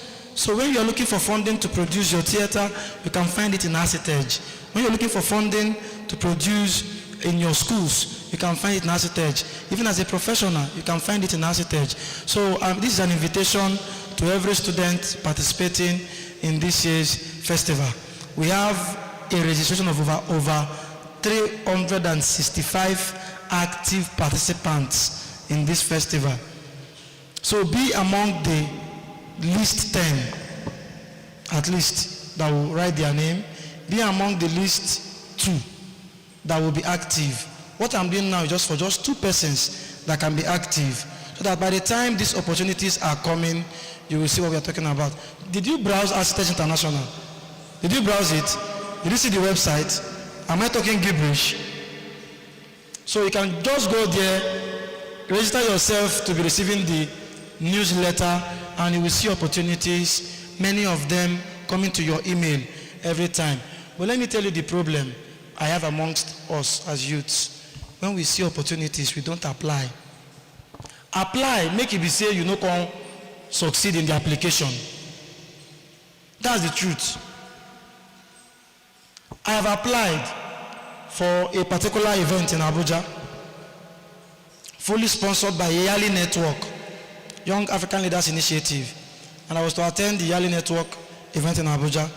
I was not able to go, so I nominated someone from Yali, Anambra State, to replace me. At the time I was in Anambra, to replace me, and it was a very wonderful experience for the guy. The guy said he has never left Anambra before. Opportunities you see on ACTEJ platform, you can share it to your fellow students, and they will have you to reckon with more that you are the link to their what? Success. Because when you make those trips abroad, all you can do to not go back to the level you're coming from is networking. The same thing we are talking about in this festival. Once you network, you can't come back and remain poor. Come back so that when you are going again, getting visa will be easy. But when you don't come back, if they can't deport you by themselves, you can never go there, they will ban you. You understand? But when you go for heritage events, you see that we have top-notch professionals, we have lecturers as members, we have professors as members, PhD holders, people from the town and gown. There are lots of persons practicing theater for children and they are making it. We have Auntie Shine Shine, who plays with children everywhere, in Lagos, Abuja, everywhere. Shegu Adefila, that was here yesterday, is also a member of Heritage Nigeria. We have lots of your professors in your department that's also members of Heritage Nigeria. Those from Unical, I don't know if you know our late doctor in your department, Dr. Chinyere Okam, late. May her soul rest in peace. Amen. She was our secretary, occupied the position I'm occupying now, Dr. Chinyere Okam. She was the one that was occupying the position that I'm occupying right now. And she was very, very active. In fact, she was my foundation in Heritage. She's what makes me, she made me strong to understand what I'm telling you now. You will not understand it because you're a student. Don't let school or Nigeria happen to you before you start finding ways to understand what all the facilitators are talking about. So I was telling you about your mental health, about being resilient. Some of us may not understand. Don't get to a point where you have to start thinking so much about money and stress before looking for opportunities. Opportunities are here. Let us grab them. If you want to join us at Edge, meet me later and I will give you the list where you can just add your name to it. So you can become a student member. When you graduate, you turn to a professional member. When you apply for jobs and they ask you, what professional associations do you belong to? You will say what? You will say what? Then ask a judge. Ask a judge. You understand? You have Nutaf, you have Fontas for the lecturers, Nutaf for the practitioners, officially even in Nutaf. So Heritage is another professional organization in theater art in Nigeria that I encourage every theater art student to be a member. It may not be your area of focus. I did directing and filmmaking, but I'm doing theater for children. So learn to diversify. Don't sleep on opportunities. You understand? Learn to diversify. If you are saying that I'm a filmmaker, it's a lie. I have a theater maker in Lagos. These children's theaters, he has traveled more because of children's theater than making theater for adults. He has traveled more for children's theater than making theater for adults. There are opportunities that you have to grab, and grab it while it lasts. Thank you, and God bless you. Any question? Any question on children's theater before we move to the panel discussion? This panel is going to be very quick. Any questions? Okay. So once we reconvene for the next, which is before the costume, the drum, we are going to gather in this hall before that drum ensemble to talk about the panel. I think many persons are quite tired and we have to just take dressing according to NYSC camp. You know, take dressing, eat, relax, and come back to the hall. Our call time to come back to the hall for the performances would be by 5 p.m. So by 5 p.m. we should be back to the hall for performances. Unical, you said Tanko, Isaac Tanko, John Tanko, you are the one? Okay. John Tanko will be in the panel discussion representing Unical. I heard that Bowen is running away from the panel discussion. Okay, Uche for Nsuk. Uche will be joining us for Nsuk. I heard that IUO, run away. Unibem, run away. Unidel, run away. Which school? Uniport is there too already. So we have the 3 of you and 2 of the A schools to join us. We have people from cellular. They will also be on that panel discussion. So please let us reconvene in time so that we can do the panel, get done with it. They have been here since morning. Please, can we make a special recognition to the Cellular Academy? Can we clap for them? Let's clap for them, please, to celebrate Cellular Academy. Cellular Academy, they have a lot of things they are doing. In fact, I am consulting for Cellular Academy. It is a tech hub. Why we brought them is because theater meets tech these days, and we must learn how theater evolves in the technology world. Remember that artificial intelligence is coming. There's a time robots will be playing roles on stage. They will just compute the robot to play the role of eyes of the gods, and the robot may come and play it better than human being. However, we are learning how we can thrive and survive as thespians. That is the cellularacademy.org. They have courses on web development, mobile app development, graphic design, product design, UI, UX. I have thespians who are making money, not from theater arts, but from this. Just look at the programs they have there. They have product design, UI, UX. They have web design, digital marketing, data analysis, project management, cyber security. What do I do for them? Let me tell you what they did not put there that I do for them. I have traveled with the Cellular Academy 4 times to the southeast. Do you know what we are doing? Researching on shoes, researching on bags, researching on what people want to wear. It's a tech hub, but they are making research in what? Products and services. I don't know if Eddie has told you people of how we traveled to Aba. We went to Aba and we made bags, quality bags that you've not seen before. You know, when you get to Aba, you will see that there are many innovations happening there, but many people don't know that Aba, when you say Aba, it sounds like fake, but it's a lie. When we got to Aba, we saw very quality products. It's a tech hub. They diversified into products and what? Services. And they are going to Aba to research how to make the kind of bag people want to carry to work. And when we got back, the bag we made, somebody was pricing the bag we made.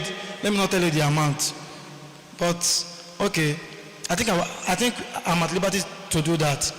The bag we made for the cost of 6,000. Somebody was pricing it.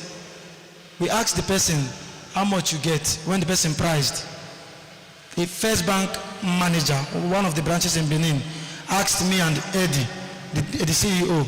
He asked, how much? He said, how much would you pay, sir? He said, let me see. We gave him the bag. After looking at the bag, the man said, okay, let me pay 65. We just looked at ourselves. How much was the return? The ROI is what? 5,350 was the cost of the bag. What is the ROI? 65,000 minus 5,350. 650. 59,650. We didn't sell the bag to the man. We didn't sell it to, because the bag is a sample. Was the sample of our product. But do you know that the bag cost us more than that 65,000? Do you know how?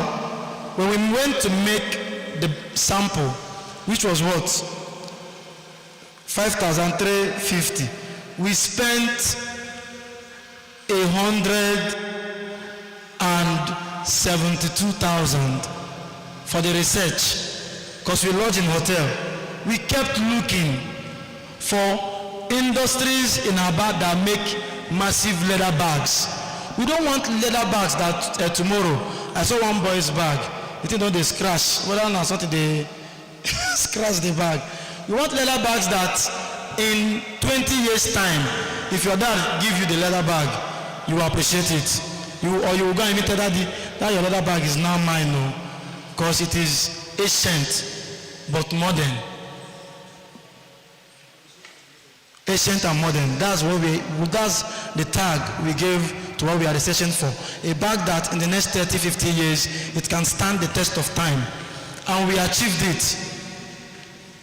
In fact, the people we met told us, no, it is not possible to bend this kind of leather. We went for the best of the leather. The man said, no, we have not been able to bend this leather in Aba. The machine that they used to bend it is industrial machine. We told him, no, sir. We have researched, we showed him online how people were using hand to make the bag like that. The man was shocked. The man said, please, can we meet later? We met later. We played YouTube video for the man for 2 days. The next day, the man made the bag. 2 days. The man said it took 2 days to learn. Not because it took 2 days to learn.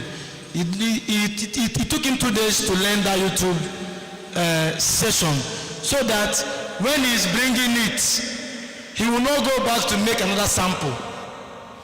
And that was the result we got, a near perfect, because it wasn't what we were looking for anyway, but it was near perfect. So I give them the credit. So don't sit back and relax. Once we come back, they will share their experiences on technology, and they are giving everybody an opportunity. So by the time they come back, they will announce the opportunity by themselves, and if you're interested, you can know if you will sign up. They have, even if you're traveling back to your school, you cannot be physical with them in Benin. They have, in fact, I love them because, in fact, they believe more on online than offline. And they have testimonies of people that have learned from them. So the Cellular Academy is here. Can we celebrate them once more? We're going to clap for them. Thank you so much for coming. By the time they come for the panel discussion, they will give us more. So we are going to reconvene by 5 p.m. Thank you and God bless you. Please, by 5, let's come back on time, because they are going far. See them, they are discussing already if this 5 is favorable, because they have children to take care of. Please, 2 of them, they are married women, so they can enter their houses on time. Their session will last for 30 minutes with all the students. Mr. Tanko and Uche and the guy from Uniport. So come back on time. We need you for the online session too. Maybe you just come. Even if the people are not here, let us just, because people are interested online from their end and they are waiting for the time so that they can connect and join us. Thank you and God bless you. See you by 5 p.m.